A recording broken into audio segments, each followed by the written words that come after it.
我爹是龙国二把手，我妈赫赫有名，财阀大亨。可身为京都太子爷的我，却被老爹扔到江州学校历练1年，收敛周身戾气。只因我从小嚣张跋扈，就连小区哈士奇路都要挨上2巴掌。却不曾想，现在竟受校霸欺辱嘲笑，更被黑道千金踩在脚下凌辱。此刻我刚打完饭菜，转身时竟将饭菜撒在了柳如烟的包臀裙上，对方二话不说，直接1巴掌扇了我。校霸照片更是一脚。都忍了1年了，不差最后这5分钟。我很了解老爹的性格，说一不二，时间一到，马上会放我回去。但若敢打破规矩，绝对会延长。对不起，对不起，需要多少钱？我赔。下一秒，柳如烟20厘米的滑轮天女直接踩在我的脸上。告诉你，小姐的这身行头，没个3万块钱下不来，比一个吃食堂的穷鬼赔得起吗？现在就给我跪下道歉！今天这事就算了，不道歉，我让你在这大学待不下去。时间1分1秒流逝，围观的众人屏住呼吸。他会认怂吗？他会下跪道歉吗？这要是真跪下的话，那在整个江大可就出名了。不对，现在就已经在网上传遍了。就在此时，一阵突兀的闹铃声响彻整个食堂。12点整，巅峰的眼神瞬间冰冷。你也配让我道歉？这小子太牛了吧！他不知道黑道千金柳如烟吗？柳如烟疼的脸色扭曲，双手撑着地面，可腿上韧带撕裂的疼痛让他根本站不起来。赵鹏、王帅，给我揍死他！赵鹏和王帅这才从震惊中猛然回神。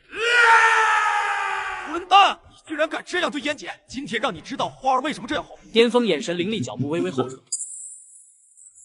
清脆的骨裂声格外清晰，赵鹏的脸瞬间变形，整个人倒飞2-3米远，直接昏死了过去。鹏哥，王帅原本已经挥起了拳头，可在看到躺在地上一动不动的赵鹏后，赶紧撤回了拳头，装作担忧的看了过去。刚才就你揍我的最凶。巅峰一个迅猛的刺拳，精准无比的砸在对方面门上，王帅整个人被一拳轰飞，身体失控的向后滑出好几米，鼻血瞬间狂喷。围观的学生们此刻彻底被吓懵。这也太猛了，这2个可是拳击社的成员，就这样被干翻了。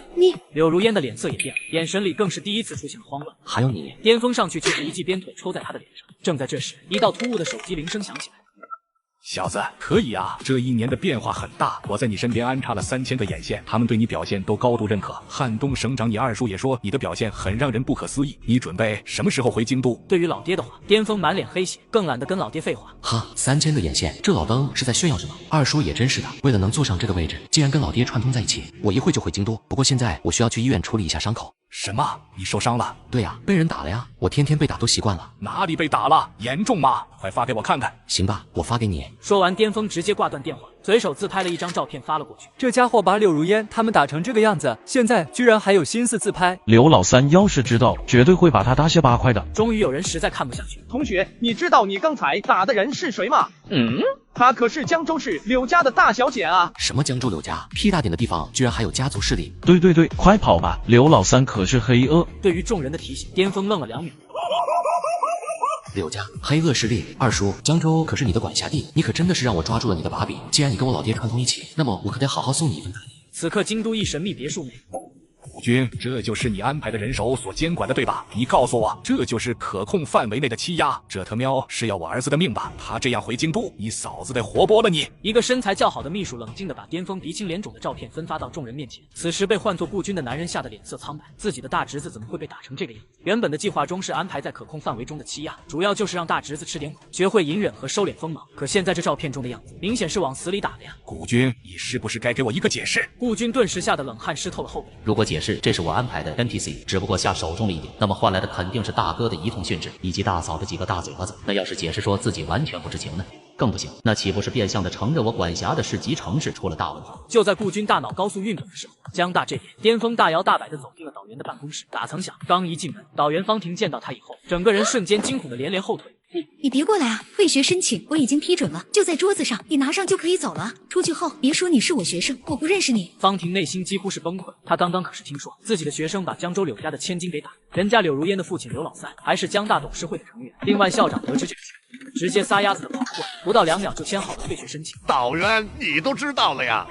本来还在怀疑导员也是 NPC， 现在看来纯属自己想多了。这个江州柳家挺有实力的。巅峰耸了耸肩，随后拿起桌子上的退学申请便转身离开。出了门后，他嗤笑一声，直接扔到了垃圾桶。再见了，江大。巅峰的卡老妈已经恢复了，还给他打了1个亿的零花当做奖励。接下来直接去机场，乘坐最早的航班回京都，好好吃喝玩乐一番。事后我会再回江中，把这个什么柳家好好调查一番，一网打尽，也算是给二叔送去一个大礼。正在巅峰准备往校园门口走的时候，臭小子，别跑！哟，还挺难杀呀！给我弄死他！学习不积极，吃瓜第1名，哈，打打杀杀成合体头。巅峰嘴角勾出一抹讥笑，缓缓地捏了捏手指关节，围观的众人心脏狂跳，停住了呼吸。可就在下一秒，救命啊！不是吧？我以为这小子很硬气呢，这就跑了。这种时候还硬刚，脑子有病才这么干。身份刚恢复，银行卡里还有几个小目标，凭什么和一群地痞混混玩命？事后领着稽查组的人过来，从江州市长再到这些地痞流氓，直接按着族谱杀不就行了吗？喵的，别我追，拦住他！就在巅峰即将跑出校园的时候，突然校园外也涌进来了一大批学生，背着书包，气势汹汹，一看就不是脆皮大学生。为首的大手眼神杀气腾腾，全体听命，保护点手，剩下的跟我上。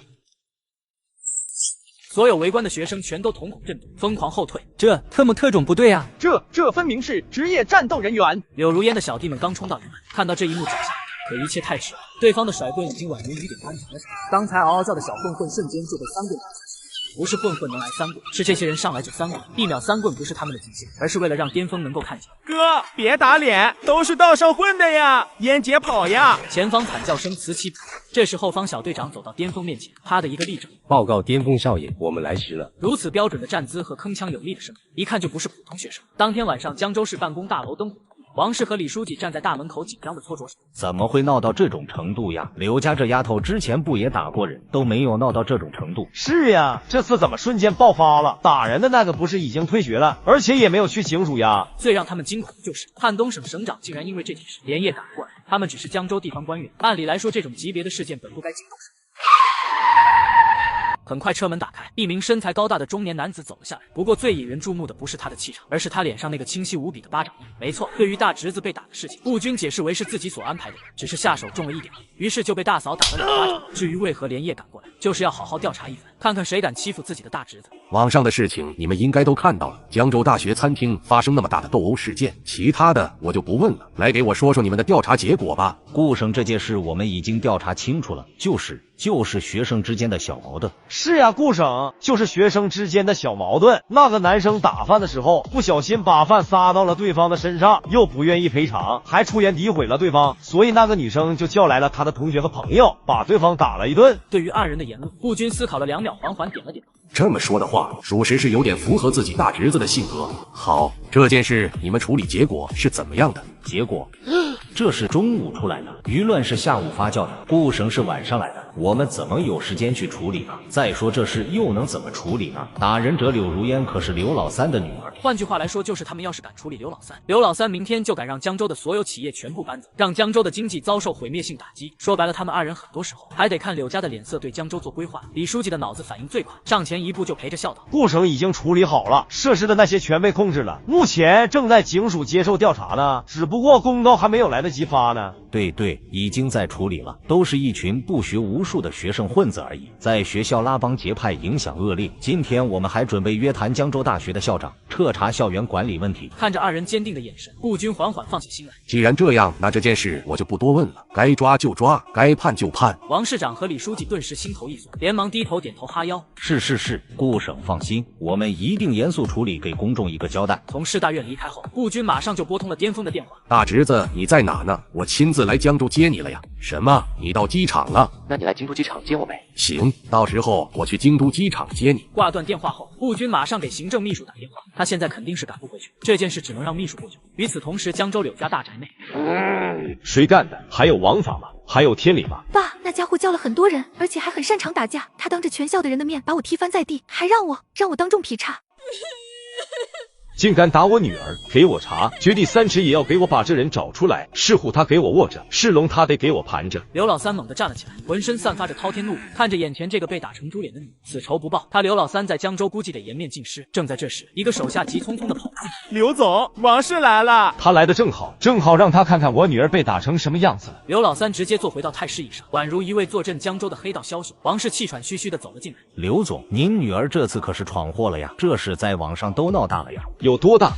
我女儿100斤，现在被打成了120斤，光他妈淤血都有20斤了。你特么告诉我，这是在网上闹大了？看着沙发上的生物，王氏眼睛瞪得通远。啊，千金也在啊。王叔好。你好，你好像不是很好。柳家千金柳如烟在江州嚣张惯，她之前把人打得比这严重多，甚至还闹出过人命，当时赔了人家200多万，现在反被人打成猪头。说实话，王氏一点不同情。刘总，我明白了你的心情，但现在最关键的问题是如何给这件事下个结果。上面很重视这个事情，今晚必须得出公告，不能让舆论发酵下去了，否则你懂的。看着对方那意味深长的眼神，刘老三沉思了几秒钟后，缓缓抬起头。我可以交几个人出去，但我有一个条件，那个打我女儿的家伙，你们务必也得帮我找出来。你们处理完后必须交给我来处理。看着刘老三凶狠的眼神，再想着公告之紧急，王氏最终还是点了点头。次日一早江大，随着大量警员涌进学校，满脸绷带的赵鹏、王帅等人悉数被带走。1个小时后，江州警署就发出了公告，关于江州校园发生恶性斗殴事件，经查涉事人在校学生赵某、王某、李某、钱某等人因在打饭期间跟林某发生口角，最终上升到肢体冲突。现所有成员已经到案接受调查，并网上所传黑恶势力大家族纯属子虚乌有，请各位不信谣不传谣不造谣。公告一出，整个网络顿时炸裂。为什么没有柳如烟？兄弟擦亮眼睛呀！公告上连个姓柳的人都没有。可惜这样的声音很快就被江州官媒小编暴力压下。至于巅峰，此时正坐在江州飞往京都的头等舱内，优雅的举着红酒杯，2个很是漂亮的黑丝空姐搂着肩，垂着腿，好不快活。清晨，京都机场一架来自江州的航班缓缓降落，终于回来了。远处数辆黑色豪车疾驰而来，稳稳地停在停机坪前。车门打开，黑西装墨镜的人员迅速下车，笔挺地站成2排，低头肃立。然而紧随其后又开来一辆红色跑车，一个漂移甩尾，稳稳地停在了巅峰面前。颠哥，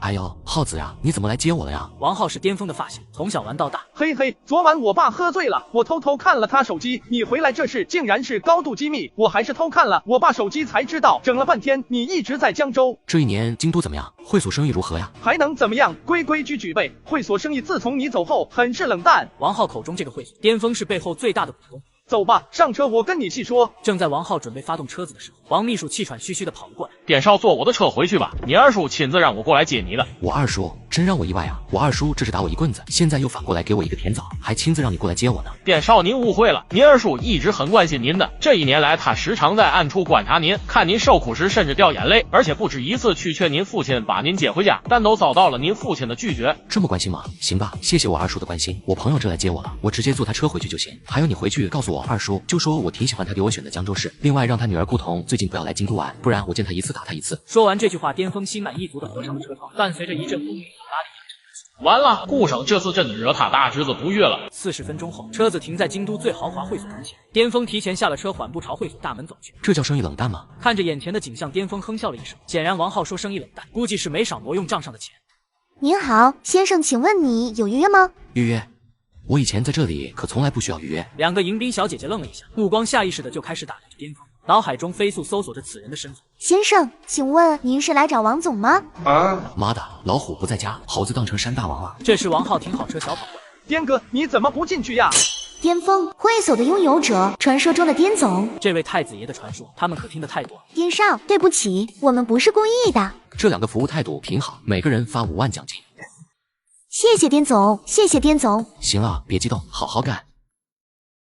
可当他踏入会所大厅的一瞬间，整个人都愣住了。灯光炫目，霓虹闪烁 ，DJ 台的重低音鼓点震得人心脏发麻。舞池中央密密麻麻的俊男靓女正疯狂蹦迪，空气中都是一整个纸醉金迷的氛围。等会耗子，你告诉这特么是我之前的会所。我离开之前，这里可是京都权贵子弟们最私密、最讲究社交的场所，安静、奢华、隐秘。现在呢，整个大厅成了不折不扣的豪华夜店。按照这个氛围，里面岂不是还有足浴按摩了？颠哥别激动，听我解释。你离开后，京都圈子都收敛了，导致会所效益很是不好，所以我就把这里改成夜店。这可是你的会所，你没发话，我哪里敢随便改？但没办法，没人来，那不就得亏死？倒闭的话，你我都没有玩的地方，阿姨还会嘲笑你不具备创业的天赋，所以我只能放低门槛，降低了会员标准，允许其他富2代、煤老板、钻石王老五的子女们进来玩。同时，我又增加了酒吧蹦迪的项目，24小时不停业。我只是稍微改造了一点点，隔音效果100%，外面完全听不到里面的声音。我跟你说，这帮人可真的是不差钱，随便一晚上就能砸好几百万，豪掷千金。巅峰一脸无语，耗子，你可真是行呀！颠哥，时代变了，生意嘛得跟着市场走啊！而且我敢打包票，这绝对是目前京都最赚钱的会所之一。现在每天的流水轻松破500万。这位客人又是谁呀？能跟王总聊这么久？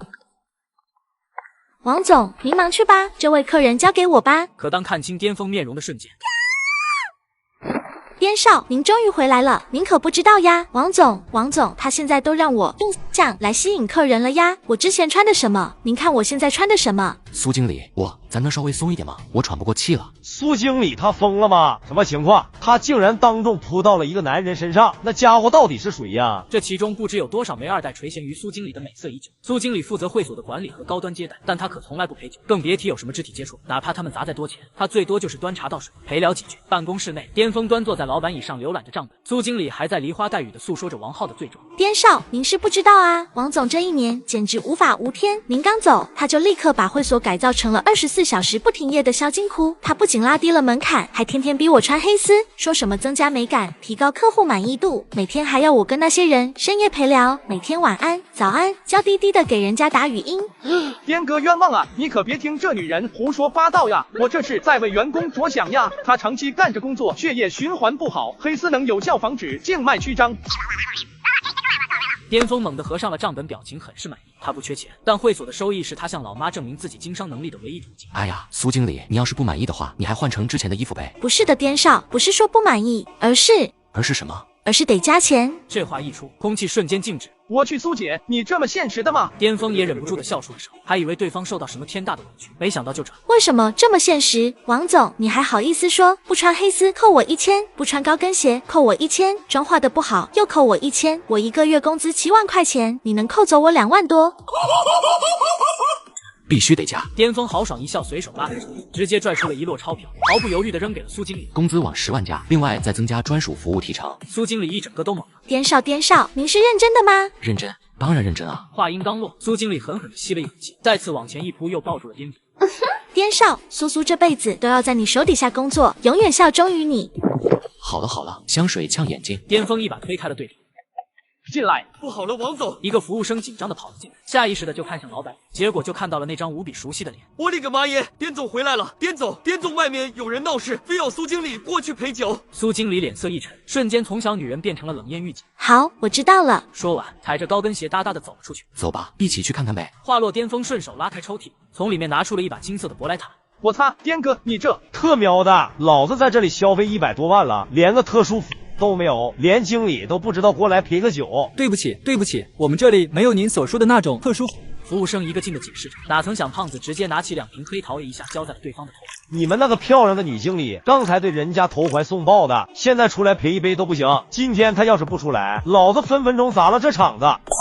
哎呦，这位客人，您怎么发这么大的火呀？只见苏经理踩着黑丝高跟鞋，有着纤细的腰肢缓缓走了过来。下一秒，一个卡座的客人猛地瞪大眼睛，举着酒杯的手颤抖着看向苏经理身后。颠少！几乎同一秒，不少卡座上的客人全部猛地站起身来。要想让我陪酒，您好歹得办个会员吧？办，必须办最顶级的会员。胖子颤抖着双手从口袋里掏出钱包。好的，先生，请您刷卡。刷，必须刷。余额不足。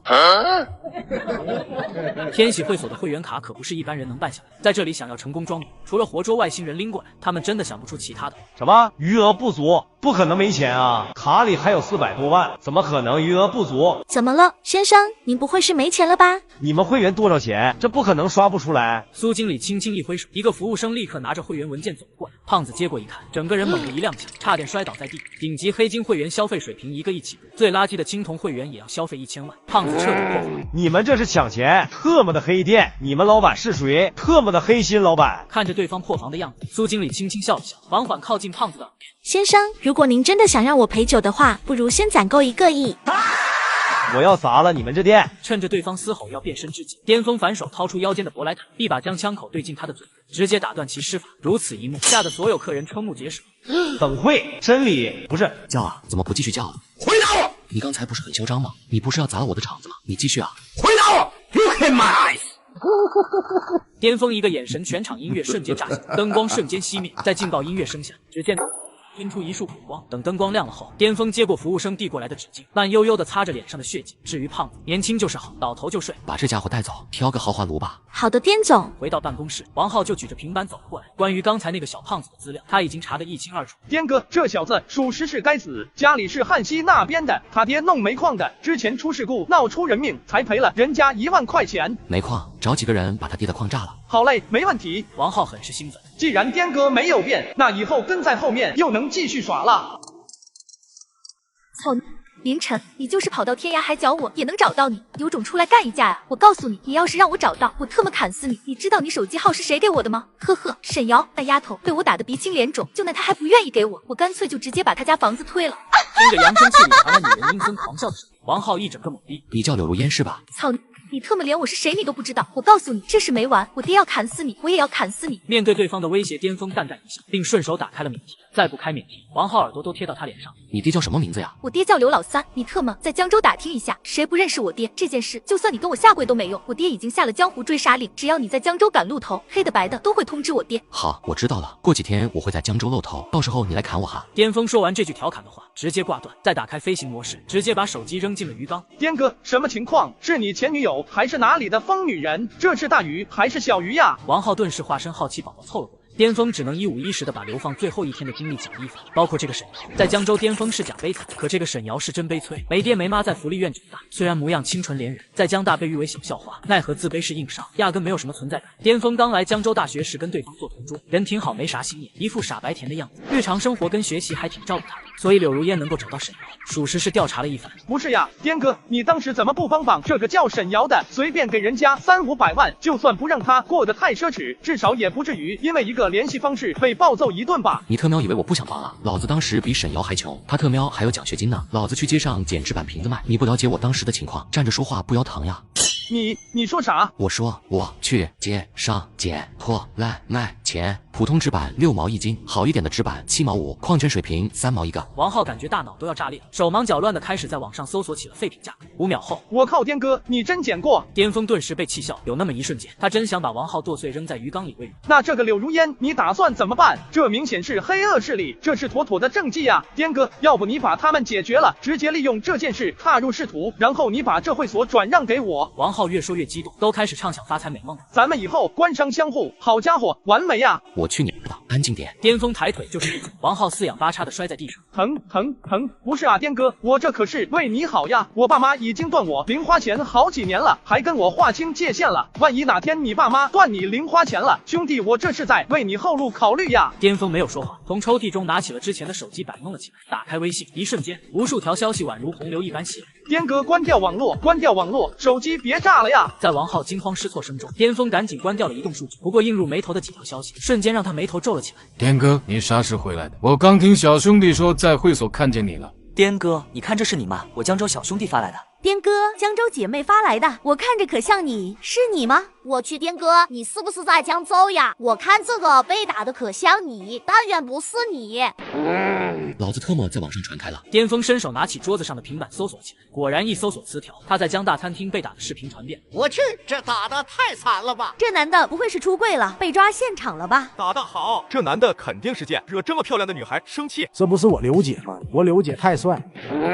这他喵是什么风气？受害者有罪论。这欺人太甚了，就算颠哥是个小垃圾，也不能这样呀，简直是在践踏对方的尊严。颠哥，你当时被他踩在脚下的时候，心里在想什么？是屈辱还是嘿嘿？巅峰马上抬起了43码的大脚。你说我在想什么？你来试试。王浩见状，迅速一个闪现退到了3米之外。那颠哥，你打算怎么办？我看评论区这个柳如烟还在叫嚣他家有黑道背景呢。呵呵，黑道背景，既然视频在江州传播，那不妨让他继续扩散一下，给我一个冠冕堂皇灭他们的理由，免得事后又有人在挑我毛病。巅峰随手拿起桌子上的电话打了过去。喂，您好，这里是某音符专属行政中心，请问您有预约吗？没有预约，我找张明，你们董事长。此话一出，那头声音明显颤了一下。好的，能否留一下您的姓名吗？我稍后让张董给您回电。我叫巅峰。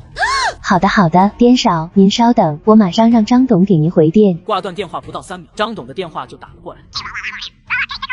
哎呀，边上这都小事，没问题，给我1分钟，我马上可以让这个视频还有话题冲上榜单。对了，边上，你以后有事直接给我打电话就行，我的电话永远24小时为您开机。不好意思啊，忘记存了。没事，边上，我的号码估计不好记，您忘记太正常了。别的没事了，谢谢哈。哎呀，没必要，都是小事。你看我们什么时候？巅峰直接挂断了电话。1分钟过后，江州大学打人事件直接冲上了榜单。颠哥1分钟啊，就1分钟，这他妈直接就热搜榜第1了。王浩不可置信的看着手机屏幕，我这顿打可不能白挨啊！巅峰就想让舆论发酵他，让京都之前针对他以及利用他跟父亲施压的那些议员好好的睁大眼睛。此刻，江州市办公大楼灯火通明，王市长不断地刷着手机上的新闻，闪烁的屏幕宛如他的视图一样忽暗忽明。李书记接到上面问责电话后，整个人更是懵了。不少办公室的负责人纷纷从被窝里跳了出来，披上衣服就去开会。会议室内，王氏猛地一拍桌子：“谁能告诉我这到底是怎么发酵起来的？公告上不是说这件事的影响已经消散了，现在怎么直接上了热搜？”秘书颤抖着递上数据报告：“王氏，这次的舆论发酵速度太快，我们后台监测到，从1分钟前开始，成千上万个媒体账号同时推送，有大量营销号、法律博主、媒体记者同步发声，而且这次不仅仅是民间舆论，还有官方媒体也跟进了。”王氏一愣，直接瘫坐在了椅子上。闻了，江州要出大事了，去给我找到当事人凌晨，务必找到他，不管他要求什么，尽量满足，必须让他发布澄清视频，就算编也得给我编出来，就说是剧本炒作。随后与王氏通话后的刘老三脸色阴沉，猛地砸碎了一个茶杯。特么的，竟然敢威胁我！我刘老三能够走到今天，可不是被吓大的。王氏在电话中的意思十分明显，这件事随着舆论发展，肯定会惹出更多的妖闻。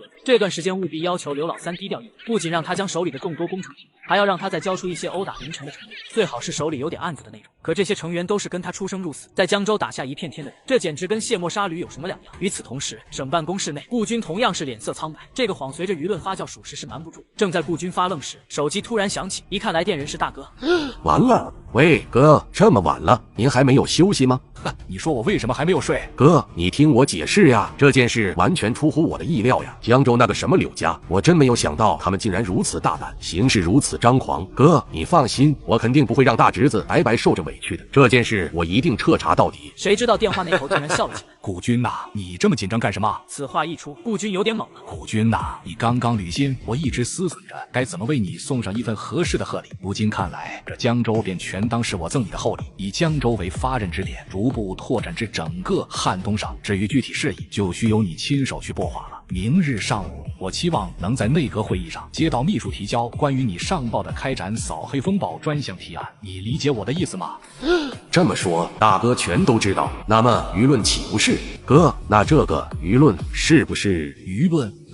这个我不知道，不过极有可能是小峰的手笔。大侄子，不是我大侄子，这不是害我的吗？这话一出，顾军一个劲的吞咽口水。要是惹到这个大侄子，以后他真得小心点了，整不好哪天办公室能飞来一块板砖。不过这也正好可以扭转一下网上对小峰的恶劣印象。好，我明白了，大哥，谢谢大哥。挂断手机后，顾军眼神无比坚定，又拨通了一个电话。现在通知所有干部即刻来开会，凡是迟到者，次日提交辞职申请吧。第二天一早，一个神秘车队浩浩荡荡地出现在了江州市大道上。最引人注目的无疑是头车那辆劳斯莱斯，车内巅峰嘴角微微勾起，目光深邃地扫过窗外的街景。等我离开的时候，江州市恐怕就要从地图上抹去了吧。颠少，女子手捧着平板优雅地走上前，她叫唐兰，是巅峰的私人秘书以及外出贴身安排，精通枪械、格斗情报搜集，曾在龙国女子特殊部队服役。会议后加入顾家负责巅峰的安全及外勤事务。距离江州国际酒店还有10分钟路程，酒店已经全包下，内部清场完毕，反恐 A 组 B 组已经在周围建立安全保障，所有外围人员已经到位。好，我去，这是谁的车队？大佬打双闪，这是什么级别的出行阵仗？我特喵没睡醒吗？江州什么时候来了这么大的主？在这些七嘴八舌的路人中，有2个穿着行政夹克的男子满脸焦急地打着电话。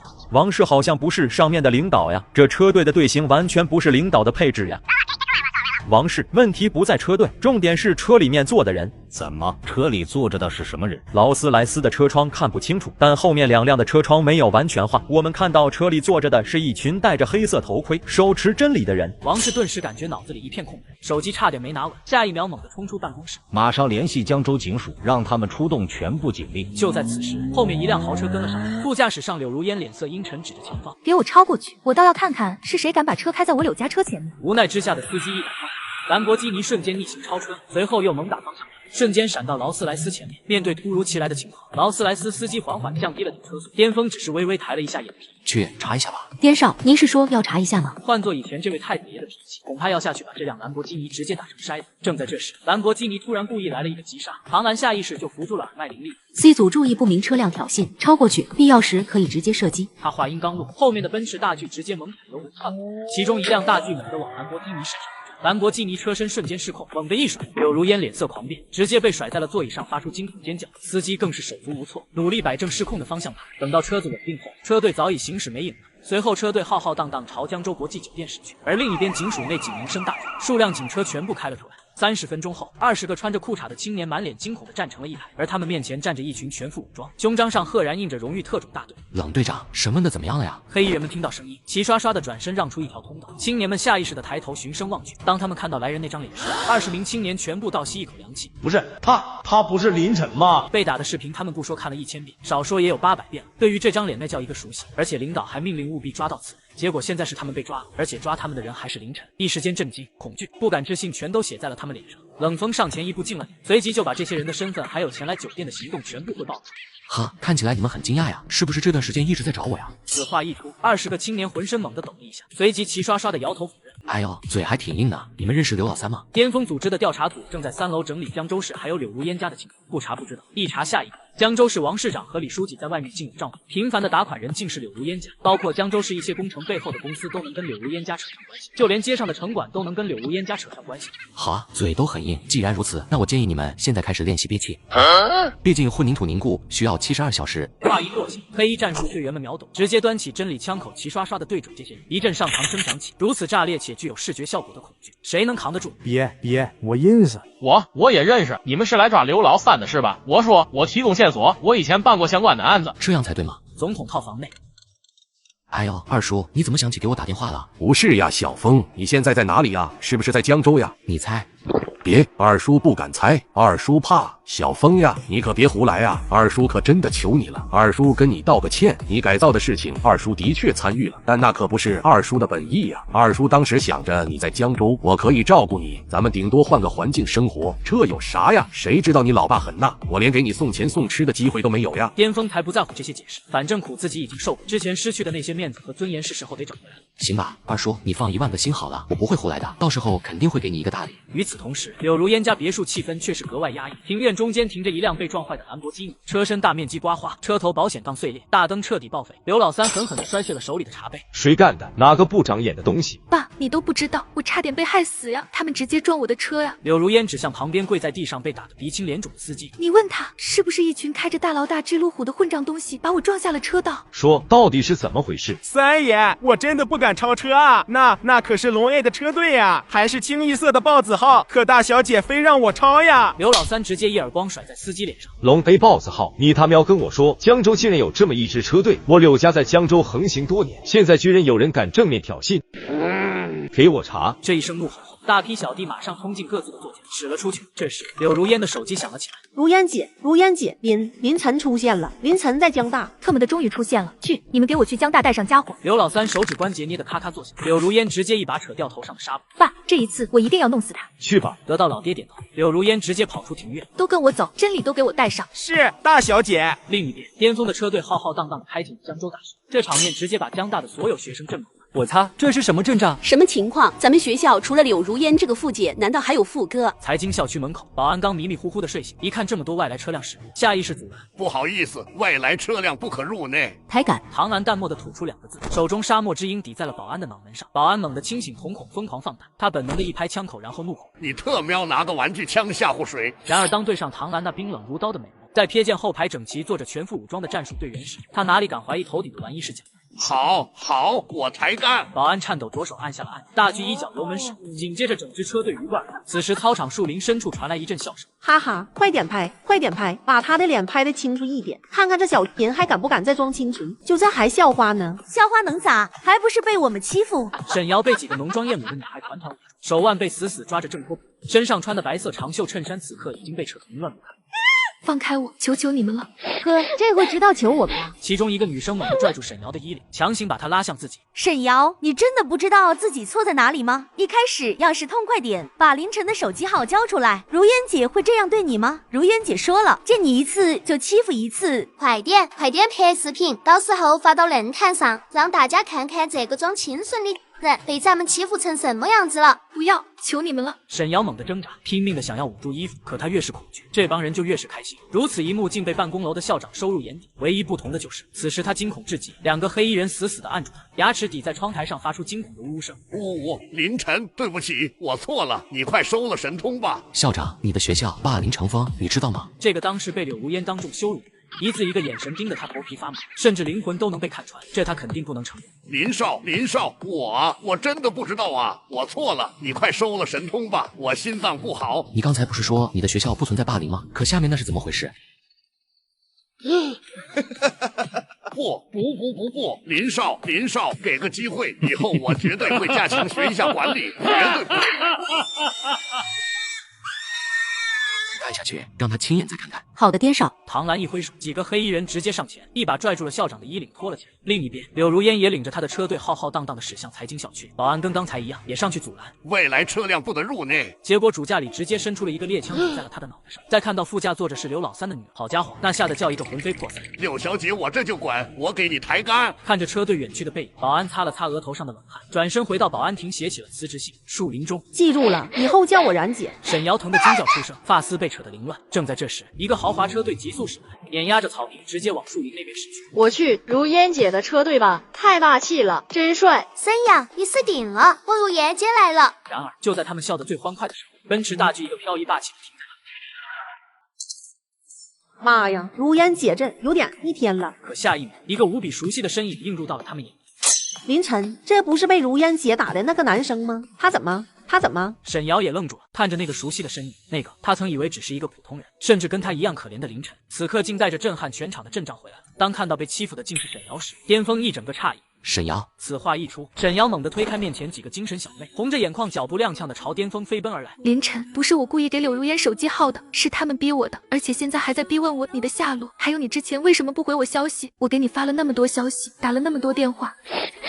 巅峰懒得去解释这些，下意识就把哭得梨花带雨的沈瑶护到了身后。巅峰看着沈瑶脸蛋上满是被欺负后的无助，白皙的脖颈上还残留着被抓的红痕，顿时怒。谁干的？一瞬间，周围的空气凝固，几个精神小妹吓得脸色发白，双腿疯狂颤抖。她们也不是真正意义上的小混混，只是跟在柳如烟身边拍点马屁，以此换来一些在学校里的照顾。这时，就有头脑简单的小妹站了出来。哼，我干的，怎么了？刹那间，所有人猛地抱头尖叫，有的直接瘫倒在地，还有的腿软到趴在地上爬行，试图逃离这是非之地。可刚刚爬出2步，耳边就传来了冰冷极限的声音：动一下就死。这一刻，所有精神小妹们吓得一动不敢动，甚至有的已经崩溃哭出声。沈瑶也被这一幕吓到，下意识就松开了原本抓着她衣角的手。她从未见过这样的凌晨，那个曾经吊儿郎当喜欢调侃自己的凌晨，此刻竟这般陌生和疯狂。地上那个刚才还在欺负自己的大姐大是死了吗？凌晨打人了，他怎么会有真理？他到底是什么人？沈小姐，颠少现在正在处理一些事情，这里不太适合你，我们坐回车里吧。只见唐兰青拉住了他的手。好。沈瑶呆愣地牵着对方的手，一起坐进了车里。校长，你不介意我替你教育一下你的这些混社会的学生吧？这一番话说出来，满脸是血还缺了2颗门牙的校长点头如捣蒜。他哪里敢介意？在未知的恐惧面前，他连拒绝的勇气都没有。巅峰一摆手，大批黑衣人就举着闪棍冲了进来，对着那些求饶的精神小妹们就是一阵暴力。一时间，树林边惨叫声不断。就在这时，柳如烟也带人赶了过来，10几辆车直接包围了巅峰。车门一打开，拎着砍刀、端着喷子的马仔们就气势汹汹地跑了下来，但下一秒全部像是被施了定身术一样站在原地。我靠，这特么是反恐！10几支黑洞洞的突击枪口冷冰冰地对准了他们。不是，你们干什么？全特么愣在这里干什么？柳如烟骂骂咧咧地走了下来，一把推开了面前的小弟，径直就往里面进。下一秒，脚步猛地僵住，一把冰冷的枪口紧紧地抵在了他的额头上。你特么！柳如烟刚想爆粗口，抬头目光对上唐兰时，身子猛地一震，他本能地想转身，目光却扫向了那一排黑衣人。这些人不是混混，不是保镖，那些战术背心，那些专业的武器配置，他只有在电影中见过。柳如烟，你凌晨，你不是要来砍我的吗？你的小姐妹们很猖狂呀！说完一招手，10几个被打得奄奄一息的精神小妹被人拖着像破烂一样扔到了他的面前。柳如烟想逃跑，可腿已经完全软了，下一秒直接瘫坐在地上。他不明白这次到底惹上了什么背景。全部放下武器。所有小混混瞬间把武器扔到了地上，很是自觉地抱头蹲好。在绝对的实力面前，只有听话才是唯一的保命途径。看着巅峰缓缓抬起手中的真理指向自己，柳如烟直接哭着求饶起来：凌晨，我错了，放过我，你让我做什么都可以。巅峰眼神扫过柳如烟娇弱的身躯，嘴角勾起一抹邪恶的笑容。要想让我放过你很简单，你换个地方生活吧。一听这话，柳如烟宛如抓住了救命稻草。换在哪里生活，我肯定过去，只要放过我，让我去哪里都行。换到水底。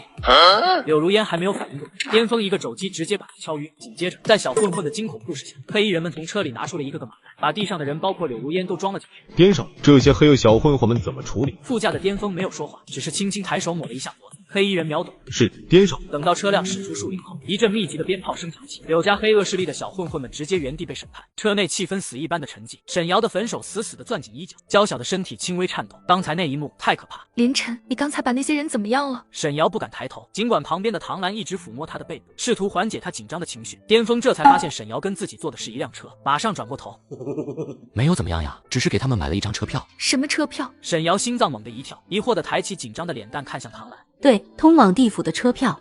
沈瑶忍不住地打了一个冷战，再也不敢往下继续问了。但很快随着唐兰的安抚，车内的气氛变得欢快和轻松了起来。唐姐，我跟你说哈，林晨这个人，哦不，现在得叫他巅峰。他之前可是特别无赖。哦，怎么个无赖？第一，他最爱问我借钱。刚认识那会，他总说自己没有饭卡，天天蹭我饭卡去吃饭，每次说的可怜兮兮的。瑶瑶，我今天没钱吃饭了，饿得前胸贴后背，求求你啦。然后我就心软给他买饭，结果呢，他每次都要点2份，我才5000块的奖学金呀。哎，我当时的确没钱呀。哈哈哈，还有吗？还有，当然有。有一次他好几天没有去上学，然后我就找他家里去了，却发现他一身伤，鼻青脸肿的躺在床上。他委屈巴巴的问我有没有创可贴和酒精，我怎么可能随身带着创可贴？然后我就下楼给他买了。结果你猜怎么着？他竟然嫌弃我买的创可贴上面有卡通图案。颠少，都那时候了，你还在意这些？不然呢？他丫的买的创可贴一堆卡通图文，还是个少女卡通人物。他当时脸上贴了粉色的小熊，膝盖上贴的是美少女战士。颠少，你在江州原来这么可爱啊！行了行了，别再提这个黑历史了。对了，沈瑶，你还想在江州大学读书吗？如果不想的话，过2天我带你跟我去京都，我送你去京都大学读。你说你让我去京都大学？怎么不舍得离开荆州？我当然想去，那可是我梦寐以求的学府。可是怎么去呢？对方一句话就能让自己去吗？沈瑶抿了抿小嘴，心中五味杂陈。联系一下京大的校长，让他们增加一个招收名额，把沈瑶信息发过去，办理一下全新的学籍。好的，颠少。唐兰拨打了京都大学校长的电话，不到1分钟，事情可就办好了。就这样说好了，跟我一起去京都哈。沈瑶咬了咬嘴唇，看对方没有半点开玩笑的意思，比起京都大学，她更愿意追随巅峰。那我就跟你去，这才对嘛。唐兰轻笑着拍掌，恭喜沈小姐成功迈向天宫第1步。沈瑶害羞地捋了捋耳边的袖子，或许她的世界真的要变得不一样。但话说回来，如果凌晨离开，不，巅峰离开，那她对江州真的没有什么可留恋的。傍晚，柳家别墅庭院四周摆满了花圈，空气中弥漫着白烛。谁干的？谁他妈干的？我的女儿，我的女儿呀！看着还在麻袋里渗水的女，早已失去了生命气息。刘老三一整个哭得撕心裂肺，周围还摆着几十具盖着白布的尸体。柳家手下们带着白花，一个个脸色惨白，浑身冷汗直冒，完全不敢抬头看这一幕。这是柳家有史以来最惨烈的一次覆灭。给我查是谁干的，我要让他全家死无葬身之地。三爷，我们查过了。查到了什么？林晨是一个叫林晨的，他根本不是普通人，我们找不到他的档案。根据目击者称，他带的那些人全是训练有素的士兵，而且警署今天下午已经全部换上了一批新面孔，包括医院守卫还有交通，全都是新的一批人。刘老三只觉得天旋地转，眼前一黑，可夺女之痛容不得他有半点退却。我不管，就算他是天王老子，我也要报仇，给我查清楚这批人到底是什么身份，还有这个凌晨现在到底在哪。随着刘老三的怒吼，整个江州陷入到了前所未有的恐慌中。江州国际酒店内，巅峰正躺在沙发上玩着手机。这时浴室门缓缓打开，沈瑶穿着酒店纯白浴袍走了出来。我的颠大少爷，你是不是忘记我的衣服啦？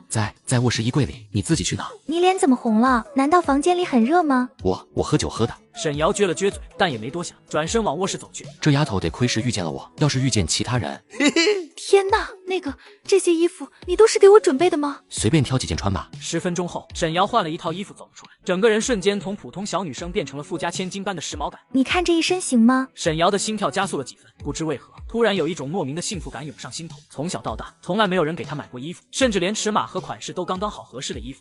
不错，挺适合你的。巅峰站起身，饶有兴致地打量了沈瑶一下。走吧，我们下去吃饭吧。他们已经准备好了晚宴，咱们以后可不用吃什么旋转小火锅了。另一边，步军带着调查组还有大批警署的警员全部赶到了江州地界，结果他们的车辆全在经过服务区时被拦下。抱歉，江州地界现在不允许你们进入。同志，冒昧的问一下，你们是哪个单位的？我也好回车里报告给我们的领导。对不起，无可奉告。这边车里的步军等得有点不耐烦，顾不上秘书的劝阻，直接走下了车。怎么回事？江州是这么猖狂，连咱们的车辆都敢不放行吗？结果下一秒，他却瞬间瞪大了眼睛。爹是龙国2把手，我妈赫赫有名财阀大亨，可身为京都太子爷的我却被老爹扔到江州学校历练1年，收敛周身戾气，只因我从小嚣张跋扈，就连小区哈士奇路都要挨上2巴掌。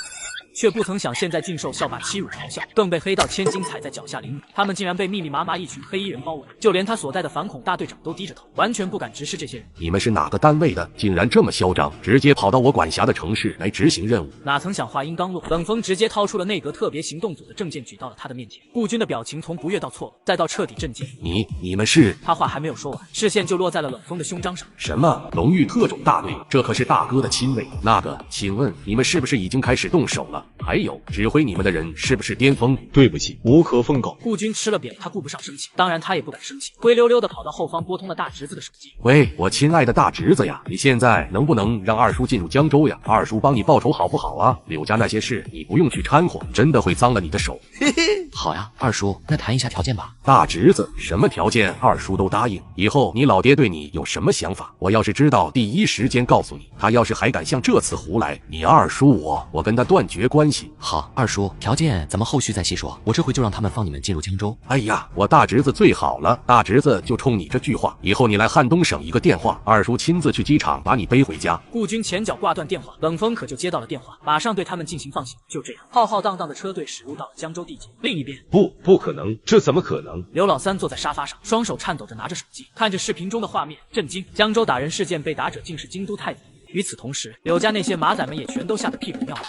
三爷，外面现在全都是特种部队，监理都上膛了。三爷，我们是不是需要跑路呀？有些精明的马仔已经开始收拾行李，拎着现金准备跑路，结果刚出门就被巅峰的人生擒住，黑洞洞的枪底下，这些跑路的马仔们当场吓尿，瑟瑟发抖的抱头蹲在地上。江州酒店内，报告颠少，柳家大院已经被封锁，所有外逃的全部被抓获，请问接下来是否发起进攻？哦，这些人没有反抗吗？没有反抗，现场无一人反抗。与此同时，其他地方抽调的大批警署成员也往刘老三家赶过去。看到眼前这一幕，瞬间张大了嘴巴。他们的成员拿着手枪，但黑衣反恐队员们端着突击步枪，甚至还有的扛着火箭炮。总统套房内，大侄子，我亲爱的大侄子，给二叔一个机会行吗？这件事交给二叔全权处理好吗？哎呀，二叔，那个刘老三都没有跑，还在柳家别墅内呢，资料罪名什么的都整理好了，你直接带人去抓捕就行了。不是呀，大侄子，你说的简单，我们尝试进去抓捕，可没有你的命令，人家都不让我们进去呀。大侄子，别睡了，别睡了，要不你直接跟我一起去吧，至少让刘老三死个明白吧。行，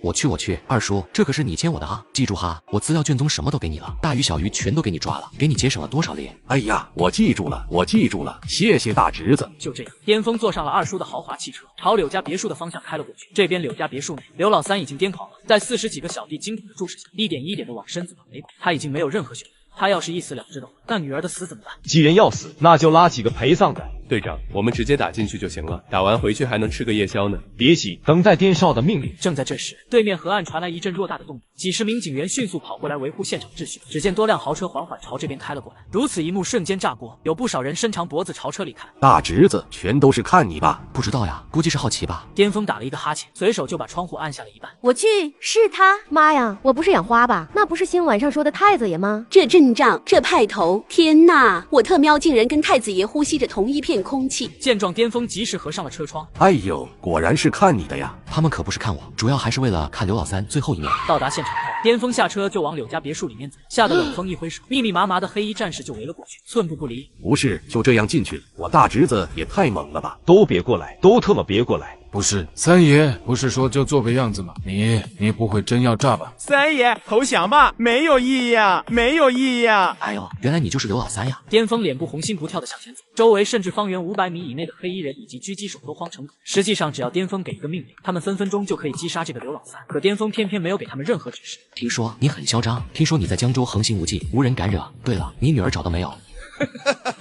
每一句话钻到耳朵里，都让刘老三的呼吸沉重。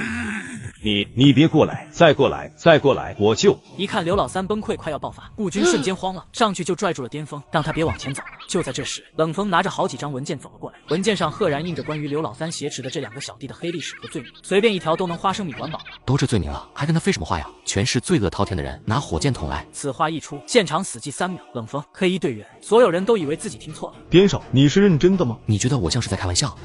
去把火箭筒给颠少拿来。2个黑衣队员立刻跑向身后的特种车辆，很快就拿来了火箭筒。巅峰接过扛在肩头，直接走了过去。前面谈判专家还在费尽口舌，突然发现刘老三的表情一整个惊慌，还不断的后退。众人转过身一看，顿时吓得天灵盖都差点螺旋起飞。我擦，大侄子先审审呀！一集不够看，主页置顶视频里还有一集。帮老大全身绑满炸药挟持人质，谈判专家费尽口舌劝说半天无奈之下，巅峰直接喊人拿来火箭筒。刘老三，走好。火箭弹带着长长的尾焰直奔刘老三而去。为我发声！刘老三发出了这辈子最绝望的怒吼，下一秒轰隆一声，火光炸裂，巨响震天，巨大的气流把在场不少人群。颠上！只见巅峰灰头土脸的站起，头发都炸得微微翘起。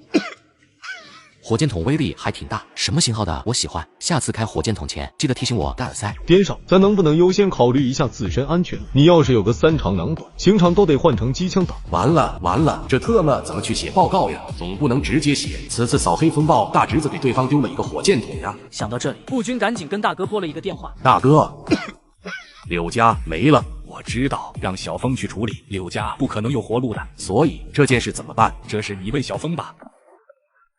大侄子，这是你这么一弄，我底下人的报告该怎么弄？还能怎么办？刘老三浑身绑满炸药，劫持人质，结果别墅天然气意外发生爆炸呗。行了，二叔，我回酒店睡觉了哈。冷风，你通知一下后勤，协助一下他们收拾残局。随后在顾军懵逼的注视下，巅峰淡定的坐上了车里，潇洒的离开了现场。第二天一早，江州国际酒店总统套房内，巅峰坐在落地窗前，俯瞰着楼下一辆辆豪车驶进来的一幕。这些人不是来接人的，而是专门来送他的。颠少准备启程回京都了。江州的人都视你为英雄，短短2天的时间，你改变了一座城市的命运。谢谢，不过是为民除害罢了。深夜，京都国际酒店。不是，这里是你的家。对呀，走吧。身后唐兰和冷风等人推着好几个行李箱。颠少好，欢迎颠少回家。房间都准备好了吗？颠少，您的房间从来没有动过。另外，给沈小姐专门准备了一间公主套房。房间内，黑丝小姐姐端上各种果盘和饮品，且亲切地称呼巅峰一声颠少。沈瑶也有样学样，嘤嘤地跑到巅峰面前。以后我是不是也要叫你少爷呀？你想叫我什么都可以，反正呢，滴水之恩我涌泉相报。这句话听得沈瑶心里暖暖，眼眶都红了。颠大少爷，我以后一定会一直跟着你的，加倍对你好。哦，跟着我？那你打算怎么对我好？你对我有恩，我当然要千倍百倍的回报你。我可以给你倒茶，可以给你按摩，还可以你说什么我就做什么。这段话说出来，房间内的气氛瞬间变得暧昧了起来。好呀，既然如此，那你以后听我的话吗？我听话。好，既然听话，那就明天去上学去。京大那边已经录取你了。巅峰随手把桌子上的文件递给了沈瑶。好，我明天就去京大报道。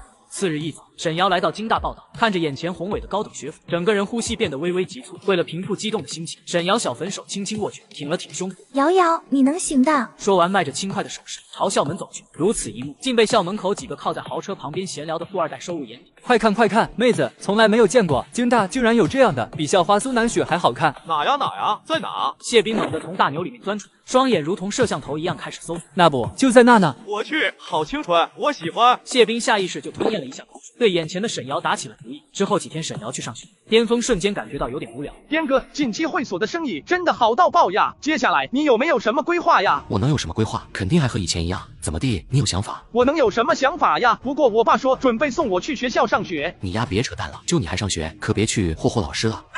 我要是去上学，不管是学校餐厅的生意，还是学校其他项目，我都能弄到我手里。算了，你小子真的是钻钱眼里了。你小子现在也不回家，在外面干什么呢？我能干什么呀，爸？在酒店老老实实的待着呢。哦，待着呢。那我跟你找点事情做做怎么样？干什么呀，爸？我随时听候你的差遣。去上学。不是呀，爸，你让我干点别的还行，上学这事我们不能再商量一下吗？商量？你别在外面瞎晃悠了。你要不想上学，那就去你妈集团里面去上班。颠哥，上学好呀，你要是上学的话，那我就也去上。算了吧，我这去上学也是给人家大学添麻烦，你说是不是呀？什么麻烦？好几所大学抢着要你呢。京大的态度最好，你老妈一开心就给人家捐了一栋楼，人家马上就把通知书寄过来了。你尽快把这件事给我落实好了哈。不说了，我要去开会了。说完直接挂断了电话。爸，我也要上京大。上你娘的京大！就你那文化水平，你上京专吧。京专通知书已经寄过来了，你尽快去报到。此时巅峰大脑高速运转，沉思了2秒后，反手拿起了王浩递来的电话。喂，王叔呀，我是巅峰。哎呦，巅峰呀！哎呀，王叔好久没有见到你了，什么时候来王叔家里吃饭呀？王叔，等我有时间就去。嘿嘿，王叔，那个王浩上学的事你不用操心了，我也要去上学，到时候我俩一起去京大就行了。哎呀，那真的是给你添麻烦了，你看着安排就行。挂断电话后，王浩就热泪盈眶的扑了过来。颠哥，义父，滚！次日，京大校门口，谢斌开始搞事了。我斌哥追女人的策略那么多，肯定会成功的。周宇的这句话给了谢斌启发，刚好遇到那天的女孩骑着单车出现，马上一个神龙摆尾拦住了去，但奈何车技不过关，车尾直接刺。看看你，看看你，你是怎么骑车的？知道我这是什么车吗？把你卖了都赔不起。这分明是碰瓷呀！沈瑶虽然心里这么想，但嘴上却不敢说。对不起，你这多少钱？我赔给你。好呀，既然你要主动赔的话，那我可以给你便宜点。这么点剐蹭，至少需要10万块钱吧，收你6万就可以。6万？好家伙，真是狮子大开口，这么点剐蹭能要10万，5000都撑死了。哈哈哈，这不是谢斌吗？我靠，我斌哥怎么这么会？听着众人哄笑的议论，谢斌非但不觉得丢脸，反而越发得意了。你要是赔不起的话，我也有其他办法。什么办法？当我女朋友呗，还能有什么办法？只要你当我女朋友，1分钱不用赔。此话一出，沈瑶整个人都愣住了。怎么了？这个办法不好吗？闻言，沈瑶直接拿出手机打了起来。怎么开始问家里要钱了吗？可以，那就10万块钱，一口价都没少的。好家伙，谢斌这是要讹人呀！真是的，不就仗着他是谢家的人吗？接到沈瑶的电话时，巅峰还在闹市区堵着车呢。没事，沈瑶，你不用担心，你在那等着我就行，我马上就到。挂断电话后，巅峰就在手机通讯录里翻找了起来。既然路上走不了，那就走天上呗。哎呀，颠少，怎么了？我随时等候您的差遣。咱们酒店的直升机现在用着没？没有啊。那好，现在我正在京都大道上有点堵车，让他们来接洽我，5分钟到，不然腿给他们打折。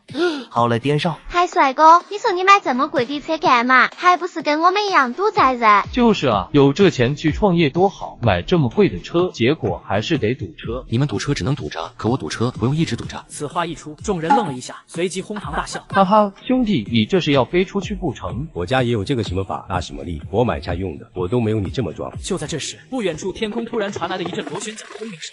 我操，那是什么？这不会真的是来接这个帅哥的吧？颠少，请坐好，我们要拉升了，您的车稍后会有人开走。好的，走吧，去京大。话音落下，直升机猛然拉升，带着无与伦比的气势冲向天空。与此同时，京大校门口围观的人越来越多。我不管，今天10万块钱1分钱都不能少。谁让你那么不小心呢？骑个破车都不看着点路，人呢？你打电话叫的人送钱没有？不是啊，明明是你撞上来的。这不明摆着的吗？分明是跑车擦到对方的。对呀，这明显是耍无赖。这小子肯定是看上这小学妹了。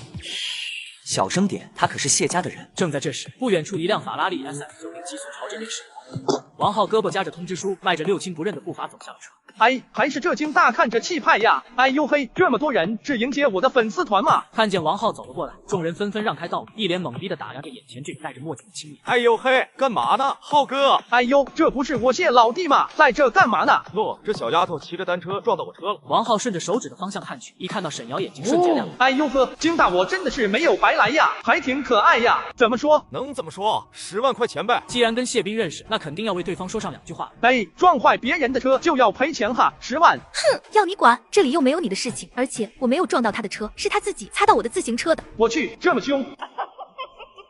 就在这时，天空中传来震耳欲聋的螺旋桨声。一集不够看，主页置顶视频里还有一集。新生入学第一天就惨遭碰瓷，富二代开跑车故意送他单车，反要10万，扬言给不起钱就做他女朋友。就在他攥着手机慌到发抖时，天空中忽然传来一阵螺旋桨轰鸣声。我操！直升飞机？不是，这是开着直升飞机来上学嘛？喵的，怎么有人比我还壮？颠少，咱们去学校操场降落吧，门口围观的学生太多了，不安全呀！不安全什么？飞机上有没有滑翔伞？我跳伞下去。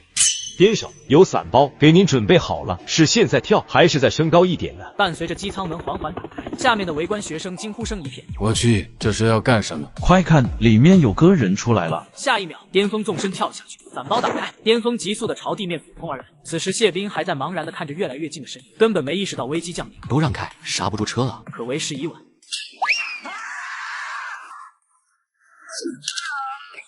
我操，什么情况？定点跳伞，拿人当垫子。完了，这下兰博基尼彻底报废了。而掉落在地的降落伞正好把谢斌盖得严严实实。颠哥，你这够潇洒，够特别的呀！你终于来了。沈瑶像是小奶猫一样冲过来。不是，你们认识啊？对呀，认识。沈瑶，怎么你们刚见过面了？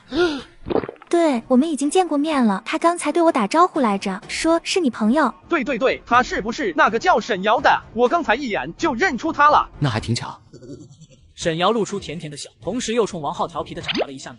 王浩立刻狂擦冷汗，而此时周围围观的学生却陷入到了惊愕的状态。什么情况？他们都认识啊？不是，刚才不是这人家赔钱的吗？怎么这会又点头哈腰了？走吧，去学校吧。走。就这样，3人大摇大摆地走进了京大，只留下一群围观的学生站在原地凌乱。这时，只见谢斌四仰八叉地躺在车上，嘴角一个劲的吐沫。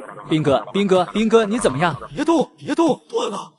另一边，王浩和巅峰已经来到了教学楼里，宛如幽灵一样乱转。而王浩隔着窗户一看，眼睛瞬间亮了起来。颠哥，这个班妹子多，咱们去这个班吧。行啊，我都无所谓的。得到巅峰点头同意，王浩马上从口袋中掏出满是褶皱的通知书，迈着大步就走了过去。报告，卧槽，谁的部将这么虎？不是喊什么报告，什么上古传统？你是谁？王浩咸嘴一笑，直接举起手中的通知书。老师，我们是新生，来报道的。我靠，什么时候了？来报道？都开学那么久了，来报道了。老教授也一整个懵逼。开什么玩笑？喂，保安处吗？有学生扰乱课堂。不是呀，我骗你干什么？你好好看看呗。老教授挂断电话，疑惑地接过通知书。通知书上居然盖了密密麻麻的章，从校长再到院长再到个专业的管事的签字，几乎把整张纸都写满了。哎，同学，你是？话还没有说完，王浩直接无视他走进了教室，随意地拍了拍前排一个男生的肩膀。哎，同学，你们这是哪个班的？我们是财经一班的。好，就在所有人还没缓过神时，王浩随手把笔递给了巅峰，笑得一脸灿烂。颠哥，姐，财经一班，这个班妹子好看。我这兄弟识货呀！好家伙，苏校花都在我们班，我们妹子质量可不是盖的呀！人哪？扰乱班级纪律的人在哪？几个保安跑了过来，但迎面就对上了巅峰的脸。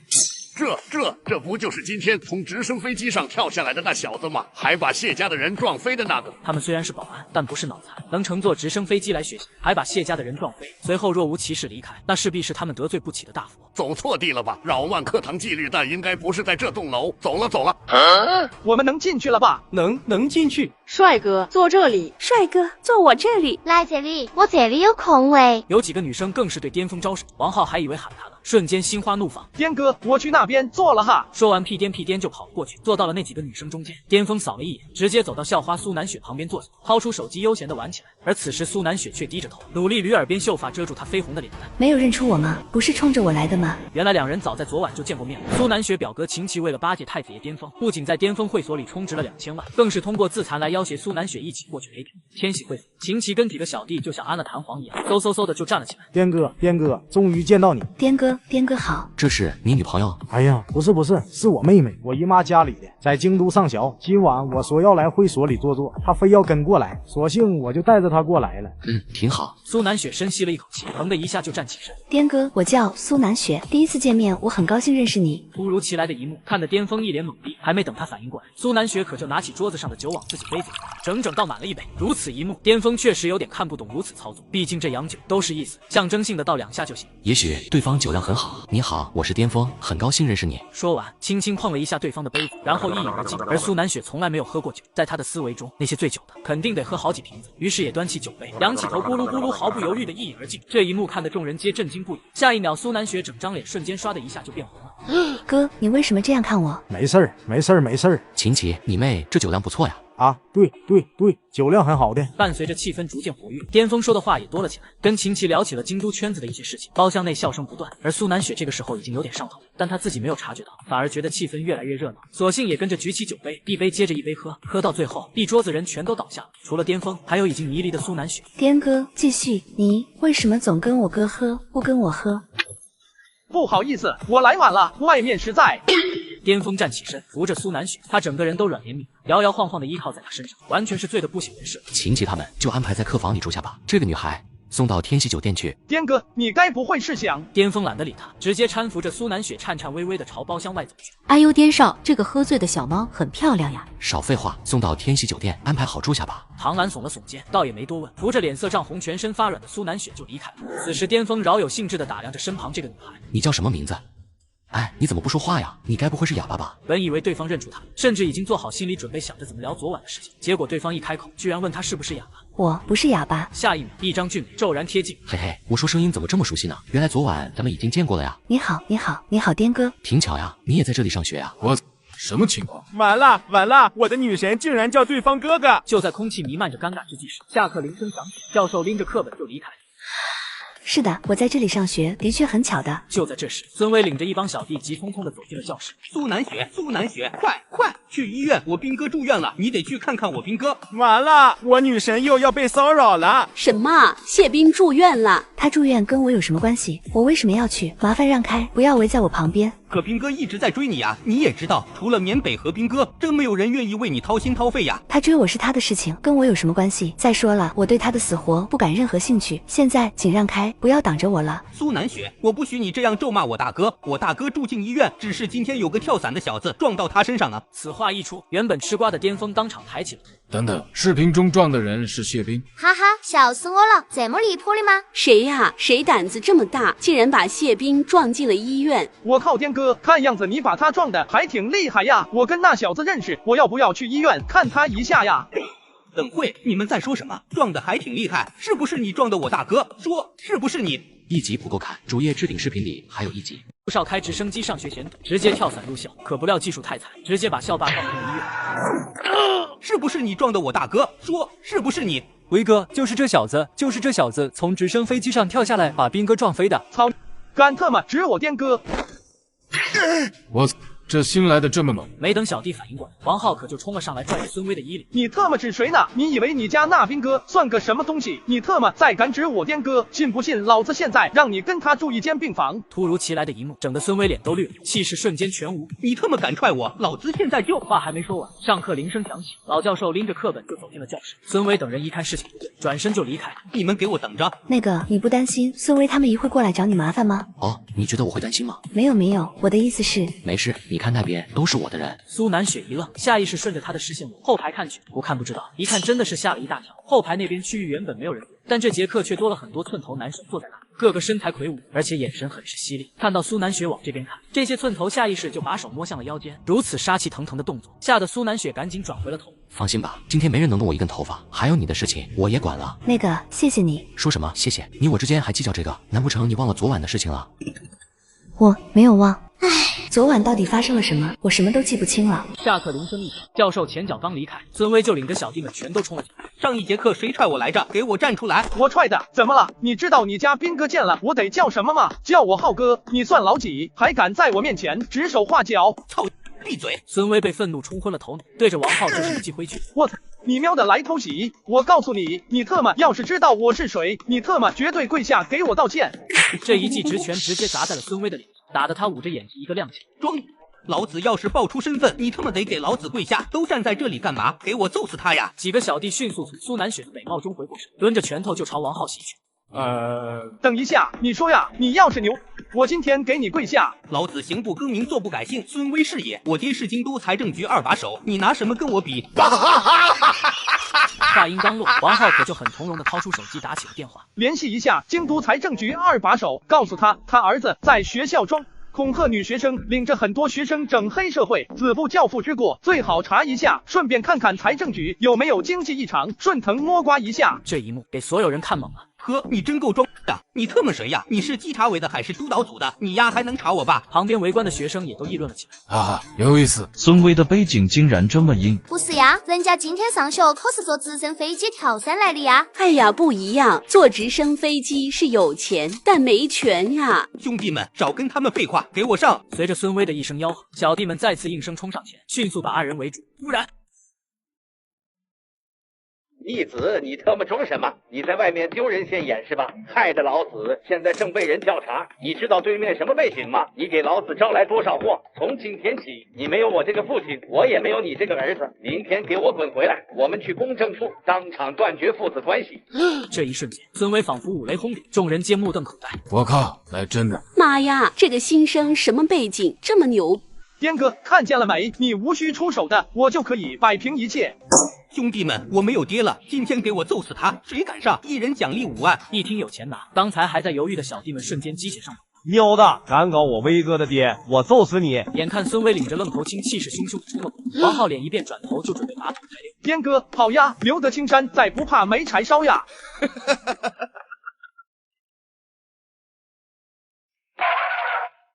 我靠，真理不是！天哪，同学别冲动，千万别冲动。等会，这是真理还是打火机啊？你怎么会有这东西？哦，我为什么不能有这东西呢？识相点的话，带着你的人滚，以后也不要骚扰这个女孩了。至于你口中的那个兵哥，回去转告他一声，如果他还继续，那我不介意奉陪到底，让他拔出萝卜带出泥。不是，这个新生好像比刚才打电话的那个还牛呀！我去，他意思是他能动谢家。我的关注点是他的真理到底是真的还是假的？这特喵是京都呀，兵哥那么牛，都搞不来个真理，他能搞来真理，开什么玩笑？孙威思绪万千，突然像是捡回了尊严的碎片，猛地抬手就扒拉开脑门上的真理。你有种开枪呀，别拿一个打火机吓唬人。话音刚落，巅峰抬手，下一秒孙威扑通当场跪下。大哥，别吓我，别吓我！我操，真理！快跑！疯了，疯了！不到一会儿，教室里围观的全都跑光了。谁还敢动？大哥，跟我没有关系，是孙威叫我来的。大哥，别！大哥，我以后跟你混。大哥，那个，我以后能不能也能跟着你混呀？哎呀，你早说呀！你早说的话，我颠哥就不会这样了。不过现在说也不晚，至少命还在呀。谢谢颠哥不杀之恩。谢谢颠哥。颠哥，以后我们就跟你混了。颠哥，以后你让我们往东，我们绝对不会往西。在众人俯首称臣声中，巅峰缓缓把真理放回了腰间。好，既然你们认我当大哥了，那你们以后听我话吗？听话，以后我们只听颠哥的话。好，不错。既然你们听话，那就去医院揍那个什么兵哥一顿。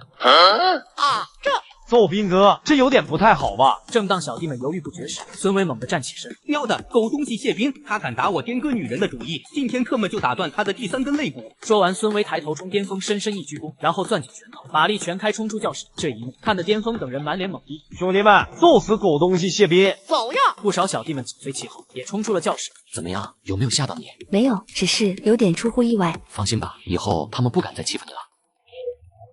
颠哥，咱们去吃饭吧。苏南雪，你去吃饭吗？要不一起？好，一起吧。另一边，谢斌还在校医院静等孙威凯旋，结果病房的门当一下就被踹开了，吓得谢斌扑腾一下就从床上坐了起来。孙威，你特么一惊一乍的干什么？想要吓死老子呀？人呢？我让你带着的人呢？你小子该不会没有把事情给我办成吧？狗东西，叫我威哥！孙威上去就是一个耳刮子呼在了谢斌的脸上。你特么疯了，敢特么打老子？就打你怎么了？喵的，我早就看你不顺眼了，使唤我就像使唤狗一样，还说让我爹当村长呢。兄弟们，今天有仇报仇，有怨报怨。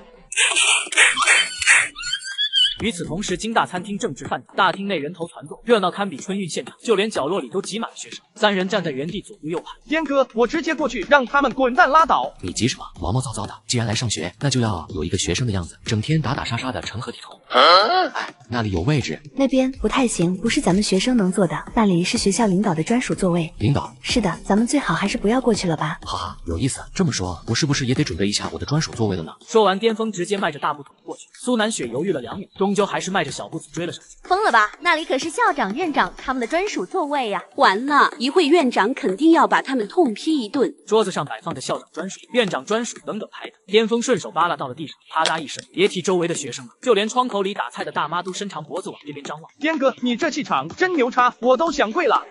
今天千万别有校领导来呀！哎，快看那边！完了，苏校花完了！餐厅门口，一群人火急火燎的走了进来，一看也是饿得不行的那种。所过之处，学生纷纷低头收声，默默扒饭，生怕下一秒被点名教育一番。如此一幕，张院长瞬间不乐意。哼，这群学生学习不积极，干饭最积极，一到下课跟饿死鬼一样。知道的是顶尖学府京大餐厅，不知道的还以为是朝廷发赈灾粮现场呢。张院长说的太对了。哎呀，张院长这个形容简直妙不可言。张院长一行人还没走近，远远就瞥见了那张属于校领导专属的长桌区域的。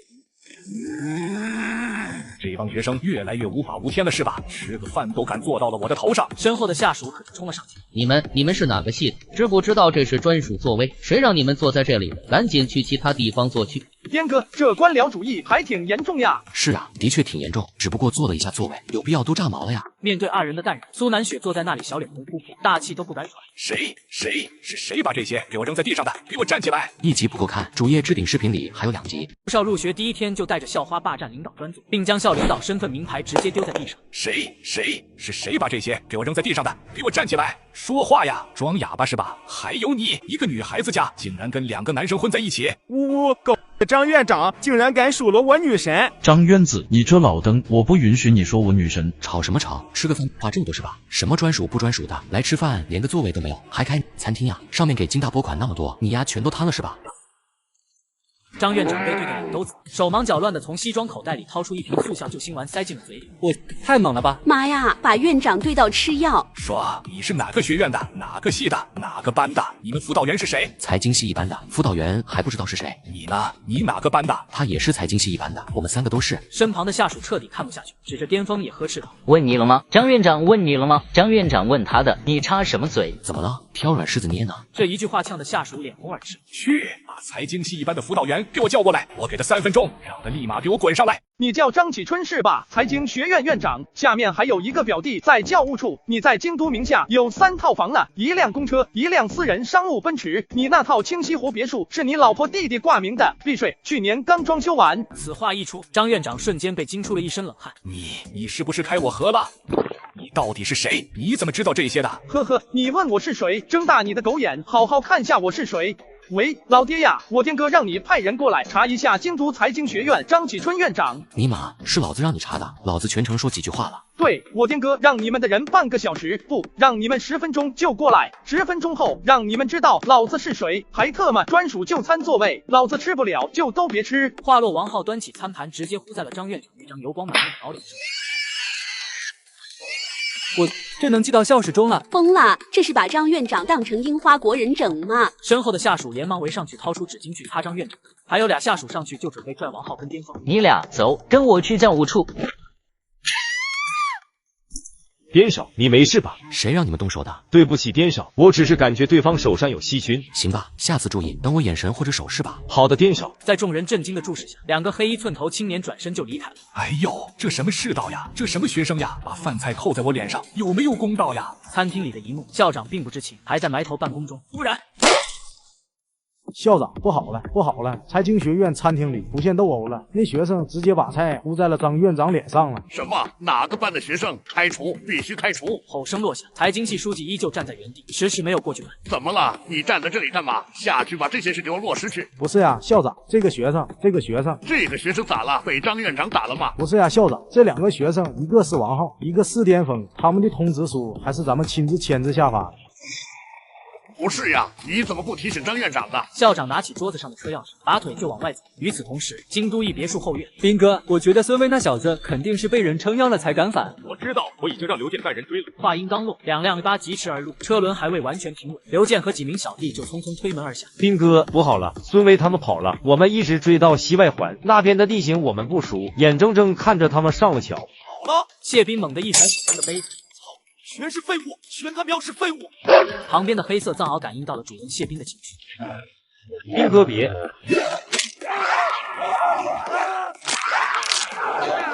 斌哥，我错了，再给一次机会吧。谢斌坐在躺椅上，悠悠地抿了一口雪茄，直到看到刘健的右手已经血肉模糊，基本废了，方才抬眼。飞金刚回了。藏獒发出一声低吼，猛地松口，拖着口水和血迹，咧着牙回到了谢斌脚边，乖乖趴下。今天这事当给你们提个醒，以后谁再给我掉链子，我会直接喂狗。餐厅里气氛紧张而又滑稽，大家都看清楚了哈，是他们2个先动的手，我不过是履行教职工管理职责，他们就打人、辱骂，还带人动武。他口中所说的什么别墅，这些我什么都不知道哈。我要是真的这么有钱的话，我会来学校吃餐厅，还有这所谓的专属座位，只是便于管理而设，不是强制。喵的，真当咱们是傻子呀！很快，校方领导全都来到了餐厅。校长，您来的正好啊！这2个学生无组织、目无纪律，竟然……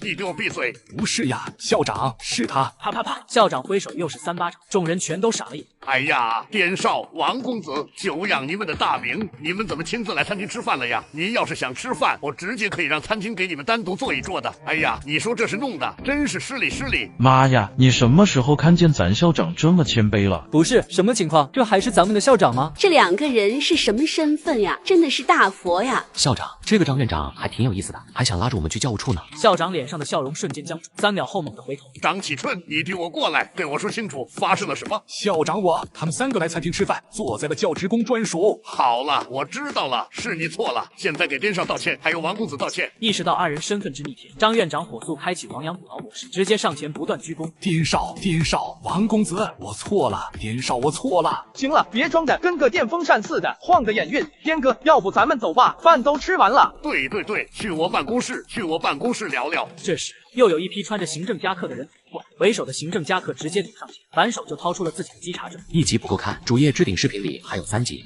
新生入学第1天就带着校花占了领导专座，还将桌上的名牌直接扔在地上。赶来的校院长厉声指责，王浩2话不说，直接将餐盘呼到了院长脸上。校长闻讯赶到，看清新生的面孔后顿时慌了，反手就给院长一个大嘴巴子。这时又有一批穿着行政夹克的人走了过来，为首的行政夹克直接走上前，反手就掏出了自己的稽查证。你好各位，我们是稽查委的，请问谁叫张启春？根据我们接到的10名举报，涉及职务便利、滥用权力、师德师范等问题，请你配合我们调查。现在跟我们走一趟。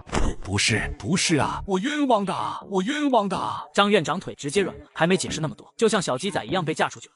早让你滚了，你不滚，非得让我找人来叫你走。颠哥，走吧。别急，事情还没解决完呢。校长有时间吗？时间有，当然有，只要颠少需要，我24小时都有。去把餐厅的所有高层还有没来的校领导叫过来开个会吧。今天这顿饭我吃的不是特别开心，这个问题咱们直接现场解决一下吧。好，您说开就开，我这就过去安排。你们愣着干什么？快去通知人，全体到场。谁要不来的话，马上给我写辞职书。不到10分钟，餐厅高层和校内主要管理人员悉数赶到。人都到齐了是吧？那行，我简单说几句。我是今天第一次来学校吃饭，本来挺期待的，结果呢没座位。哦对了，好不容易找到一个空位，还被你们几个狗屁规定要5和6，说什么领导专属。你是经理吧？你说说，餐厅没有座位，是不是你工作的失职？是我的失职，我马上整改。对不起，颠少，对不起。你是校长对吧？以后你给我明确的叮嘱一下你的教职工，把那点破优越感收一收。想享受好的就餐待遇，那就干脆建一个专门教职工的餐厅，来跟学生抢什么饭呀？还领导专属，准备干什么？当土皇帝啊？要不要回头给你们整点专属的龙椅？对不起，颠少，您所提出的问题我一定整改，我明天一定整改。不，今天整改。其他领导已经面如死灰，跟着校长一起连连点头如捣。颠少批评的对，颠少您说的很对，我们马上整改。哎，你是秘书是吧？对，我是秘书。好，既然你是秘书，那你记一下，我对京大的餐厅做以下部署调整。好，颠少您尽管说，我记。第一，餐厅需要扩建，增加学生就餐打饭的窗口以及就餐的桌椅和座位。第二，修建教职工专用的餐厅，但伙食方面要跟学生的一样，不要给我搞特殊。第三，以上这些要是没有整改的话，再让我看到学生没有座位以及教职工专属座位后，那你们活着真的浪费空气。众人听到这话，脸色再次苍白。颠少您放心，这件事我亲自定，这事我一定当成头等大事来办。好了，开会结束，你们可以走了。谢谢颠少，谢谢王公子。谢谢颠少，谢谢王公子。下一秒，全部落荒而逃，生怕多停留1秒就会引来杀身之祸。次日一早，巅峰刚刚睡醒，王浩就打来了电话。颠哥，你知道吗？教室里的那群人真把谢斌揍了，还揍得不轻。谢斌这小子直接让京都总警署的人帮他抓人。我听说这小子现在还在找你呢，还放话出来要手刃了你。浩子，你啰嗦了。谢斌又是谁？大清早你怎么总喜欢扯这些有的没的？不是呀，颠哥，你真不知道呀？就是他们在教室里喊斌哥的那个，你校门口跳伞踹倒的那个就是谢斌。所以呢，这个谢斌是谁？面对巅峰贵人多忘事的习惯，王浩只能给巅峰科普了起来。我听懂了，就是个没妈的孤儿是吧？不是颠哥，谢斌这小子现在在调查你，要手刃了你，你以后还是注意点吧，身边的安保多派点，万一他哪天路上给你一板砖，够你折腾的了。哎呀，行了，别废话了，我起床了哈。与此同时，京大创业孵化实验了，一辆哑光黑的布加迪威龙猛然冲入众人视野，后方紧随几辆全黑路虎车队，一字排开，排面拉满。谢斌从布加迪副驾下来走进大楼，身后的小弟们都紧随其后的跟了上去。说吧，孙威他们怎么处理的？谢哥放心，孙威已经让我们打残废了，现在还在 ICU 里吊着命呢，还有我已经派人接近他家的保姆，往他家里射了一箱金条，稽查组的人应该在赶去他家的路上。至于那帮跟着他的小弟，现在应该已经长出尸斑了。对于张涛的汇报，谢斌很是满意的点了点头。还有孙威口中的那个颠哥，查出来没有？对不起，斌哥，我不是故意的，我真不是故意的，我没看到，我抱着箱子，视野遮挡了。妖的，你也下滚！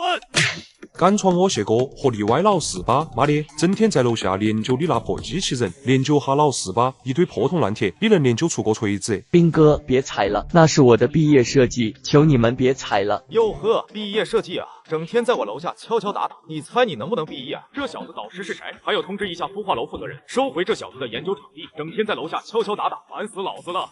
得嘞，谢哥，等下我去办。一听这话，理工男当场哭到崩溃。回到办公室后，谢斌便开始了一串3连问：那个叫颠哥的小子查出来了没有？还有他跟苏南雪到底是什么关系？我在校门口见到的那个女生叫什么名字？详细资料有吗？这几个问题抛出来，办公室的嬉笑声戛然而止。张涛几人你看我看你，没人敢吭声。怎么了？哑巴了？这人比我还牛逼吗？敢在京大跟我对着？谢哥，那个颠哥不是一般人，我觉得你以后还是低调点吧。哦，有多不一般？错。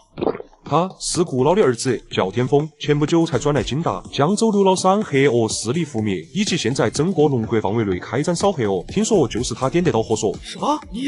你说他是谁的儿子？顾老的，兵哥，要不那是咋算了吧？高门口那个叫沈瑶，他之前不是在江州待过吗？那女孩是他从江州带过来的。反正那个沈瑶还有苏兰雪都跟他有关系，而且关系还都挺好。面对张涛忠言逆耳利于行的劝告，谢斌如鲠在喉的摆了摆手。别吵，我在思考。哼，你以为你回来就能当太子爷？哥，你敢再乱来，我就让你重走一次江州路线。什么颠哥，你算个球！与此同时，巅峰和王浩直接杀向了孵化实验楼，不为别的，就想看看这个没妈的崽是怎么手刃他。伴随着电梯门打开，俩人走了出去，结果映入眼帘的是大写的懵逼。走廊上一群鼻青脸肿的学生正在放声大哭。欺人太甚，我要告谢斌，告到京都内阁去。同学，能和你交流一下吗？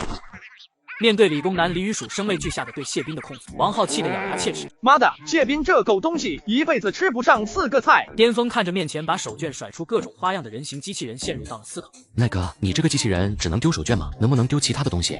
也能丢其他的，稍微改造一下就行。那个，能不能丢手雷？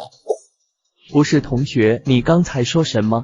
丢手雷？颠哥，你想干什么？颠哥，这是可不兴研究哈。各位，你们这些研究成果很不错，我刚听你们老大说了，你们现在面临项目资金紧张，设备不够，场地也跟不上吗？那行，你们这个项目我入股了，你们继续在这里研究，场地的事交给我，项目资金也交给我了。不是，同学，你不怕谢斌吗？谢斌他算个什么东西？回头你直接报我颠哥的名字，你看谁敢动你？颠哥，那个，你刚说项目投资，你能拿多少？50亿，够不够？这时，突然有人认出了王浩。你是王书记的儿子？对，他是我爸，我都在这，谁敢撵你们走？李宇曙瞬间开心了起来，有一种自己的努力被人发现的感觉。在全体人员不敢相信的注视下，巅峰直接要了对方的卡号，一个电话打给银行，不到1分钟，50亿的资金直接到位，整栋楼层直接发出尖锐的报名声。我去，有资金了，咱们有资金了！妈呀，50亿，这可以批量了。边哥，您看这个机器人的手指节灵活度可以说达到了人类的90%，我们测试过小球、沙包、飞盘它都能丢，所以现在丢手雷也不是难事。不过它识别不了手雷的拉环，需要人为辅助拉开保险装置才行。所以你是说现在就可以丢一颗，只要拉了环，是吧？这话一出，几个技术员笑容瞬间卡住，下一秒巅峰可就走到了窗前。喜顺，送上来一颗手雷。颠哥，别呀，这吓人的玩意都是人，你往哪丢呀？谢斌不是在楼上吗？当然往他那层丢啊！1集不够看，主页置顶视频里还有2集。富二代故意撞人，摔烂别人上亿的科研成果，不道歉就算了，还把科研难揍到蹲在地上哭。他以为没人敢管，错了，老大已经拎着手榴弹往这打。喜顺，送上来一颗手雷。不到一会，喜顺可就送上来了一颗手雷。颠哥，你这个手雷做得很逼真，沉甸甸的哈。李宇曙笑着在手掌心里抛了几下。你别抛了，你赶紧塞机器人手里。在李宇曙几个人的操作之下，机器人很快牢牢地攥住了手雷。卧槽！颠哥你干甚呀？王浩当场魂飞天外，一边尖叫一边用匍匐姿势猛趴下。一个玩具手雷吓成这样，王书记儿子这情绪价值给的真到位哈。李宇曙笑着上前启动了机器人。颠哥，你说往哪丢，咱就往哪丢。当然往楼上丢。李宇曙几人相互对视了一眼，显得很难为情。怂什么？我颠哥说让你们往哪丢，你们就往哪丢，快点，设定路线为楼上。好，往楼上扔，往楼上扔。技术男马上低头在平板上操作起来，不到片刻，机器人可就迈着僵硬的步子走出了办公室。谢斌正在一边撸着他的藏獒黑金刚，一边跟小弟们训练打着鸡血。我去，谢哥，楼下的机器人跑上来了，你快看！只见一个机器人迈着僵硬的步伐从走廊走了进来，径直的朝几人走去。吆喝，怎么这机器人也知道我牛，专门跑上来跟着我混了？对，谢哥说的很对。谢哥是不是有霸王蛇呀？楼下机器人都听到你召唤了呀？谢哥，他手里攥着一颗手雷。喵的，楼下那小子过来吓唬咱们的是吧？好，敢吓唬咱们，去带人下去，给我打！妖的，敢捉弄老子！张涛闻言，正准备上前将机器人踹翻，哪曾想机器人忽然抬起手臂一甩，手雷以抛物线飞向几人面前，落地后发出呲啦的冒烟声。我尼玛，兄弟们，好像是真的。什么真的？看来效果还不错呀。颠哥，刚才不会真的炸了吧？哎呀，你们别紧张，颠哥是在测试你们的极限承压能力。你们懂啥叫实战模拟吗？这才叫场景体验式开发。都给我起来，灭了楼下的妖的！张涛整个人血肉模糊，趴在地上，用仅存的意识努力找自己的头。谢哥，谢哥，我腿没知觉了，我腿在了。哥，你腿好像飞到楼下了。谢斌哪里管这么多，办公室里的小弟顾不上收拾残局，拎着棒球棍可就跟着谢斌冲了下去。刁的，你们老板的，你们老大的，给我滚出来！刚才是不是你们？巅峰和王浩从惊恐的技术男后面走了出来。哦，我是老板，找我有什么事？看到这熟悉的脸，谢斌那表情一整个惊恐。颠哥，那个长得很拟人的那个就是谢斌。你就是谢斌是吧？牵好你的狗，可别咬到我员工了。就是你们的机器人上去扔了一颗手雷的对吧？不止刚才扔手雷，还有在校门口踹你，让你小弟去揍你，这些全都是我做的。我可是听说你想要手刃我。好，巅峰，不要以为你就没人敢动你，要不是我他妈当时大爷，我告诉你，怕我一手指头都难。谢斌，大家都是一个圈的，没必要哈，你俩这身份真没必要哈，话说开就行。王浩，你装尼玛呢？别以为我不知道你俩玩得好。我尼玛，谢斌被揍了。不是，这个颠哥的身份比谢斌还牛逼吗？巅峰，你疯了！你他妈竟然敢动我！你们愣着干什么？咱们人多，怕他干什么？给我上！旁边的小弟们一阵错愕，彼此交换着惊恐眼神，却没有一个敢动。暂且不说对方身份逆天，人家连手雷都能整过来，要是真的打起来，怕不是命都得搭进去啊！想找回场子可以，不过先弄清楚自己有没有这个资格。以前这个时候，我揍的可是你哥。此话一出，周围的空气温度都骤减。记住，这里我的地方，再让我见到你们闯进来，就不是一脚的事情了。走吧，耗子。王浩马上跟了上去，所到之处，谢斌的小弟们纷纷让开，10几个人愣是大气都不敢喘。巅峰，我告诉你，别他妈那么嚣张！你知道你之前为什么被送到江州吗？就是我爸联合其他议员去找林老高理状，你信不信？我再让我爸联合其他议员把你送得更远。此话一出，空气直接爆炸。我勒个勺缸！等于说之前颠哥所经受的那1年苦难，竟全是拜谢斌他爹所赐。就当王浩觉得巅峰肯定会猛地掏出针，对着谢斌脑门子来一发时，可巅峰并没有转身，也没有开口说话，而是默默地掏出了手机，打开了录音。谢斌以为巅峰被唬住。怎么样？是不是感觉很震惊呀？你再牛逼又能怎么样？我爹一句话就能决定你是否会离开京都。你现在求求我，我不会跟我爹告状，说你在学校门口踹我，以及抢我女人。还有我爹可不像你爹，我爹可是很宠我的。哦，你是说我之前被送到江州，是你父亲为首联合的是吧？那当然。在巅峰的话语引导之下，谢斌这个大傻狗一股脑的炫耀起来，把以他爹为首那个小帮派成员名字全部说了。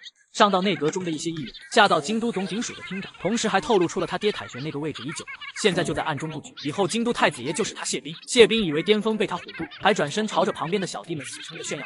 怎么样？我告诉过你们，什么京都太子爷，他没有什么好怕的。电梯内，喵的，谢勇老贼这么阴险，颠哥，我感觉这个谢斌有点不正常呀。哈，但凡他要是稍微正常一点，我那回就干死他了。谢斌毕竟是内阁议员的儿子，我要是直接给对方一颗花生米的话，这是属实就麻烦了，牵扯很多层面。不过让我感到意外的就是，这个谢斌不仅没骂，而且还特么傻。颠哥，你那会录音干什么？该不会晚上要拿去你爸面前放吧？正是。饭后，两人又回到了京大，还没有走到教学楼，就听见不少学生举着手机往广场那边跑。快去看呀！谢斌拉来一只很大的藏獒，在那遛狗呢。听说是几百万买的藏獒呢。真的吗？快去看看。不是，这傻狗现在还不回家挑选棺材，在这嘚瑟什么呢？走，过去看看去。喜顺，现在让人把顾百万送到京大，我想溜溜。只见不远处，谢斌牵着藏獒在广场上，被一群人围着各种拍照，宛如一副没事人一样。能不能拍照呀？能不能拍照呀？哎呀，好威风呀！能不能跟狗狗合影呀？当然能拍照。我也要拍，我也要拍。让我摸一下。别挤啊！长得漂亮的上前来。黑金刚喜欢美女哈，至于长得不行的，抱歉啊，我家黑金刚挑人，他会咬人。话音落下后，他马上对着长相一般的妹子自言，对着长得漂亮的妹子求贴贴。围观妹子们瞬间被分流，那些长相普通的，表情顿时僵硬了几分，甚至低头拉了拉自己的口罩遮住脸。哎呀，你别提我了，好痒。这狗好乖呀，看着这么凶，没想到还是个粘人的小可爱。谢斌居高临下，满脸得意。这时，不远处传来一阵 V12的引擎声，惊得黑金刚猛地从地上站起，众人也循声看去，只见一辆巴博斯正朝这边疾驰过来。来了，我的宠物来了。宠物？颠哥，你什么时候养宠物了？养的什么宠物呀？我去，巴博斯太帅了吧！不是，这是谁的车？比谢斌的布加迪还要帅吧？这造型很霸气呀！不是，我的布加迪多少钱？这车才多少钱？谢斌瞬间破防，气得拽着藏獒就要冲过去找他。开什么车呢？广场上可以开车吗？没看到正常人吗？你差点撞上人，知道吗？下一秒，一个穿着警卫制服的男人跳了下来。我去，谢斌真厉害，都有警卫员了。妈耶，他家里现在都给他配警卫了吗？可还没等他们惊叹完，只见那警卫员根本没正眼瞧谢斌一眼，直接绕过他，在所有人震惊的注视下，径直走到巅峰面前。报告殿上，500万已经送到。好。殿上，他还有经纬运？不是，他不是什么财阀的阔少，他是佣兵大佬的儿子吗？看到巅峰和王浩站在人群后面，谢斌脸都绿了。喵的，又来抢老子风头！哎呦嘿，多大的人了，出门还叫警卫员，不嫌害臊呀？颠哥，那傻狗过来了。但巅峰根本没搭理，侧耳听着喜顺汇报500万的今日健康数据，一派风轻云淡。哟，级别不低啊，哪个军营的？报上来听听。喜顺猛地转头凌厉地扫了对方一眼，手下意识就摸向腰间。等会他要干什么？掏真理？我去，还有真理！巅峰抬眸，随意的朝喜顺投过去一个眼神，潜台词就是没必要。围观人这么多，没必要跟这一样，一会放虎咬他狗就行。喜顺读懂了巅峰的眼神，缓缓点了点头。谢斌又往前一步。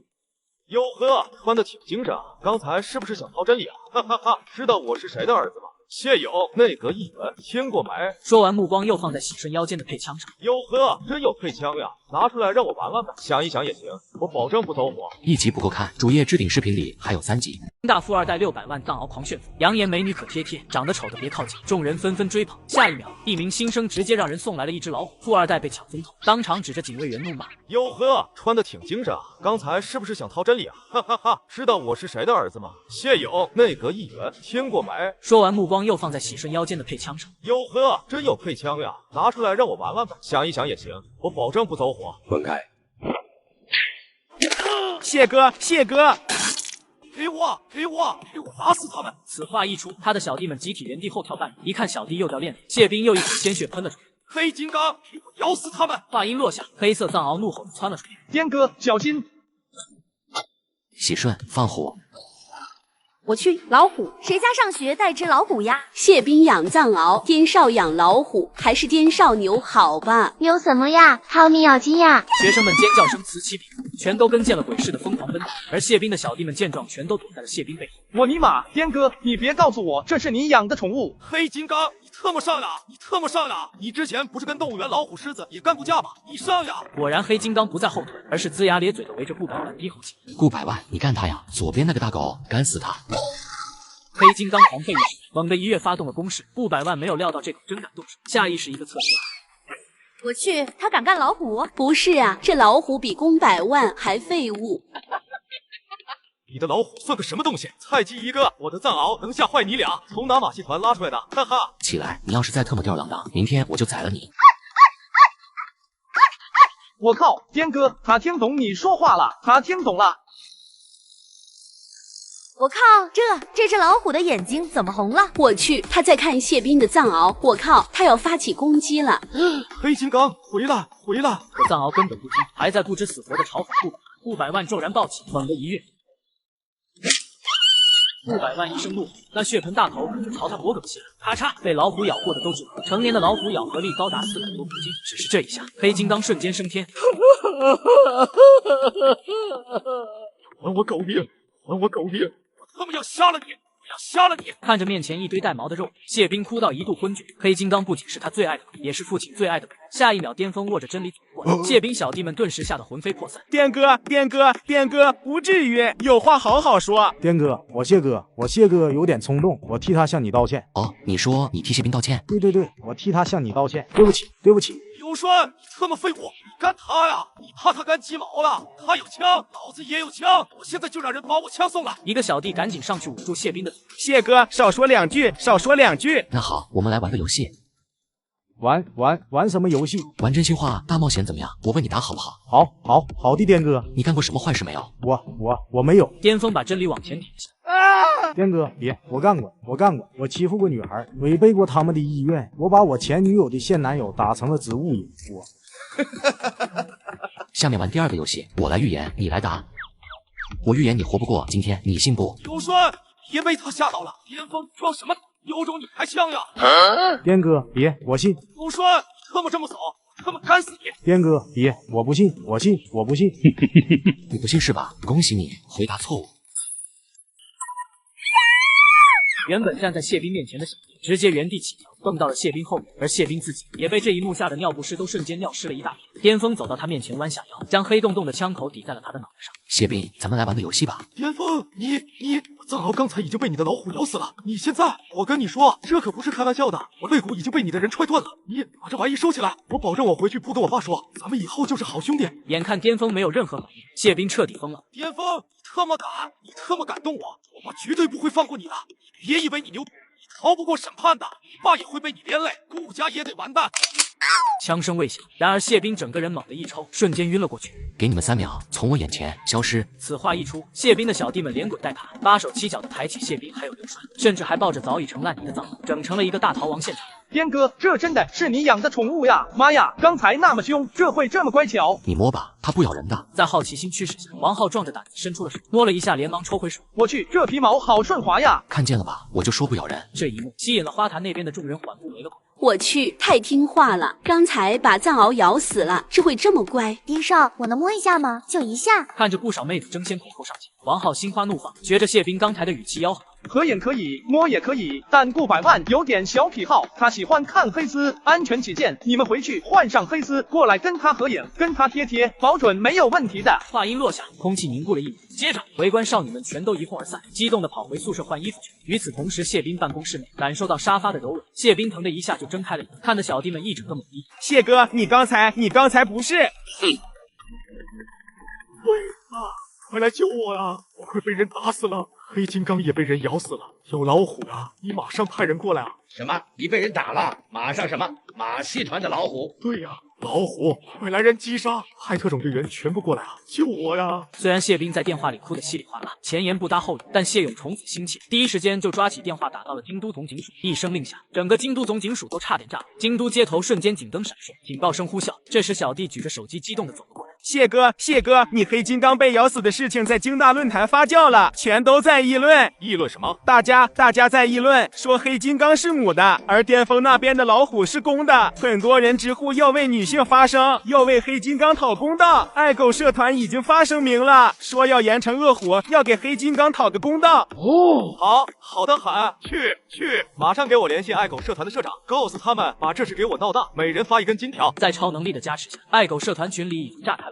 巅峰坐在广场的椅子上，浏览着论坛上关于黑金刚的扯淡消息。哈，挺难杀啊！这时，一支浩浩荡荡的队伍出现在广场不远，不仅拉着横幅举着灯牌，还喊着严惩恶虎，为爱犬讨回公道。母獒倒在虎爪下，女性尊严不容践踏。恶虎不除，犬类难安。社长，我看还是算了吧。那个遛老虎的身份好像很厉害，都敢跟谢斌对着干呢。怕什么？他要是敢动我一下，我就告他强，让他蹲3年。在众多学生的目光下，谢斌拨着轮椅缓缓走到巅峰面前。想不到吧？瞎了我一人，还有千万人。今天你必须给我一个说法，我的黑金刚不能白死。还有，我已经跟警署的人打电话，全部人员已经在赶来的路上，你等着你的老虎被当场捕杀吧。还我狗命！母獒倒在虎爪下，女性尊严不容践踏。恶虎不除，犬类难安。得知广场上出现那么多社团成员，校方领导也马不停蹄地来到了广场。不过在看到人群中间那阴沉的面孔后，瞬间惊出了一身冷汗。这特喵不是电少吗？这事咱们管不了。突然，一阵急促刺耳的警笛声从远处狂飙而来，转眼之间，整个广场就被围住。我靠，这是真要捕杀颠少的老虎啊！不是吧？事情闹这么大了。侯叔，你终于来了！快，老虎在那边，快击毙他！给我真理，我亲自击毙他！我要为我的狗儿子报仇！侯平看着谢斌坐在轮椅上，浑身绷带的惨样，心头猛地一跳。这要是不给谢家一个交代，怕是连自己乌纱帽都保不住。我靠，真他妈是一只大老虎！全体注意，就地击杀目标，准备开火。1集不够看，主页置顶视频里还有3集。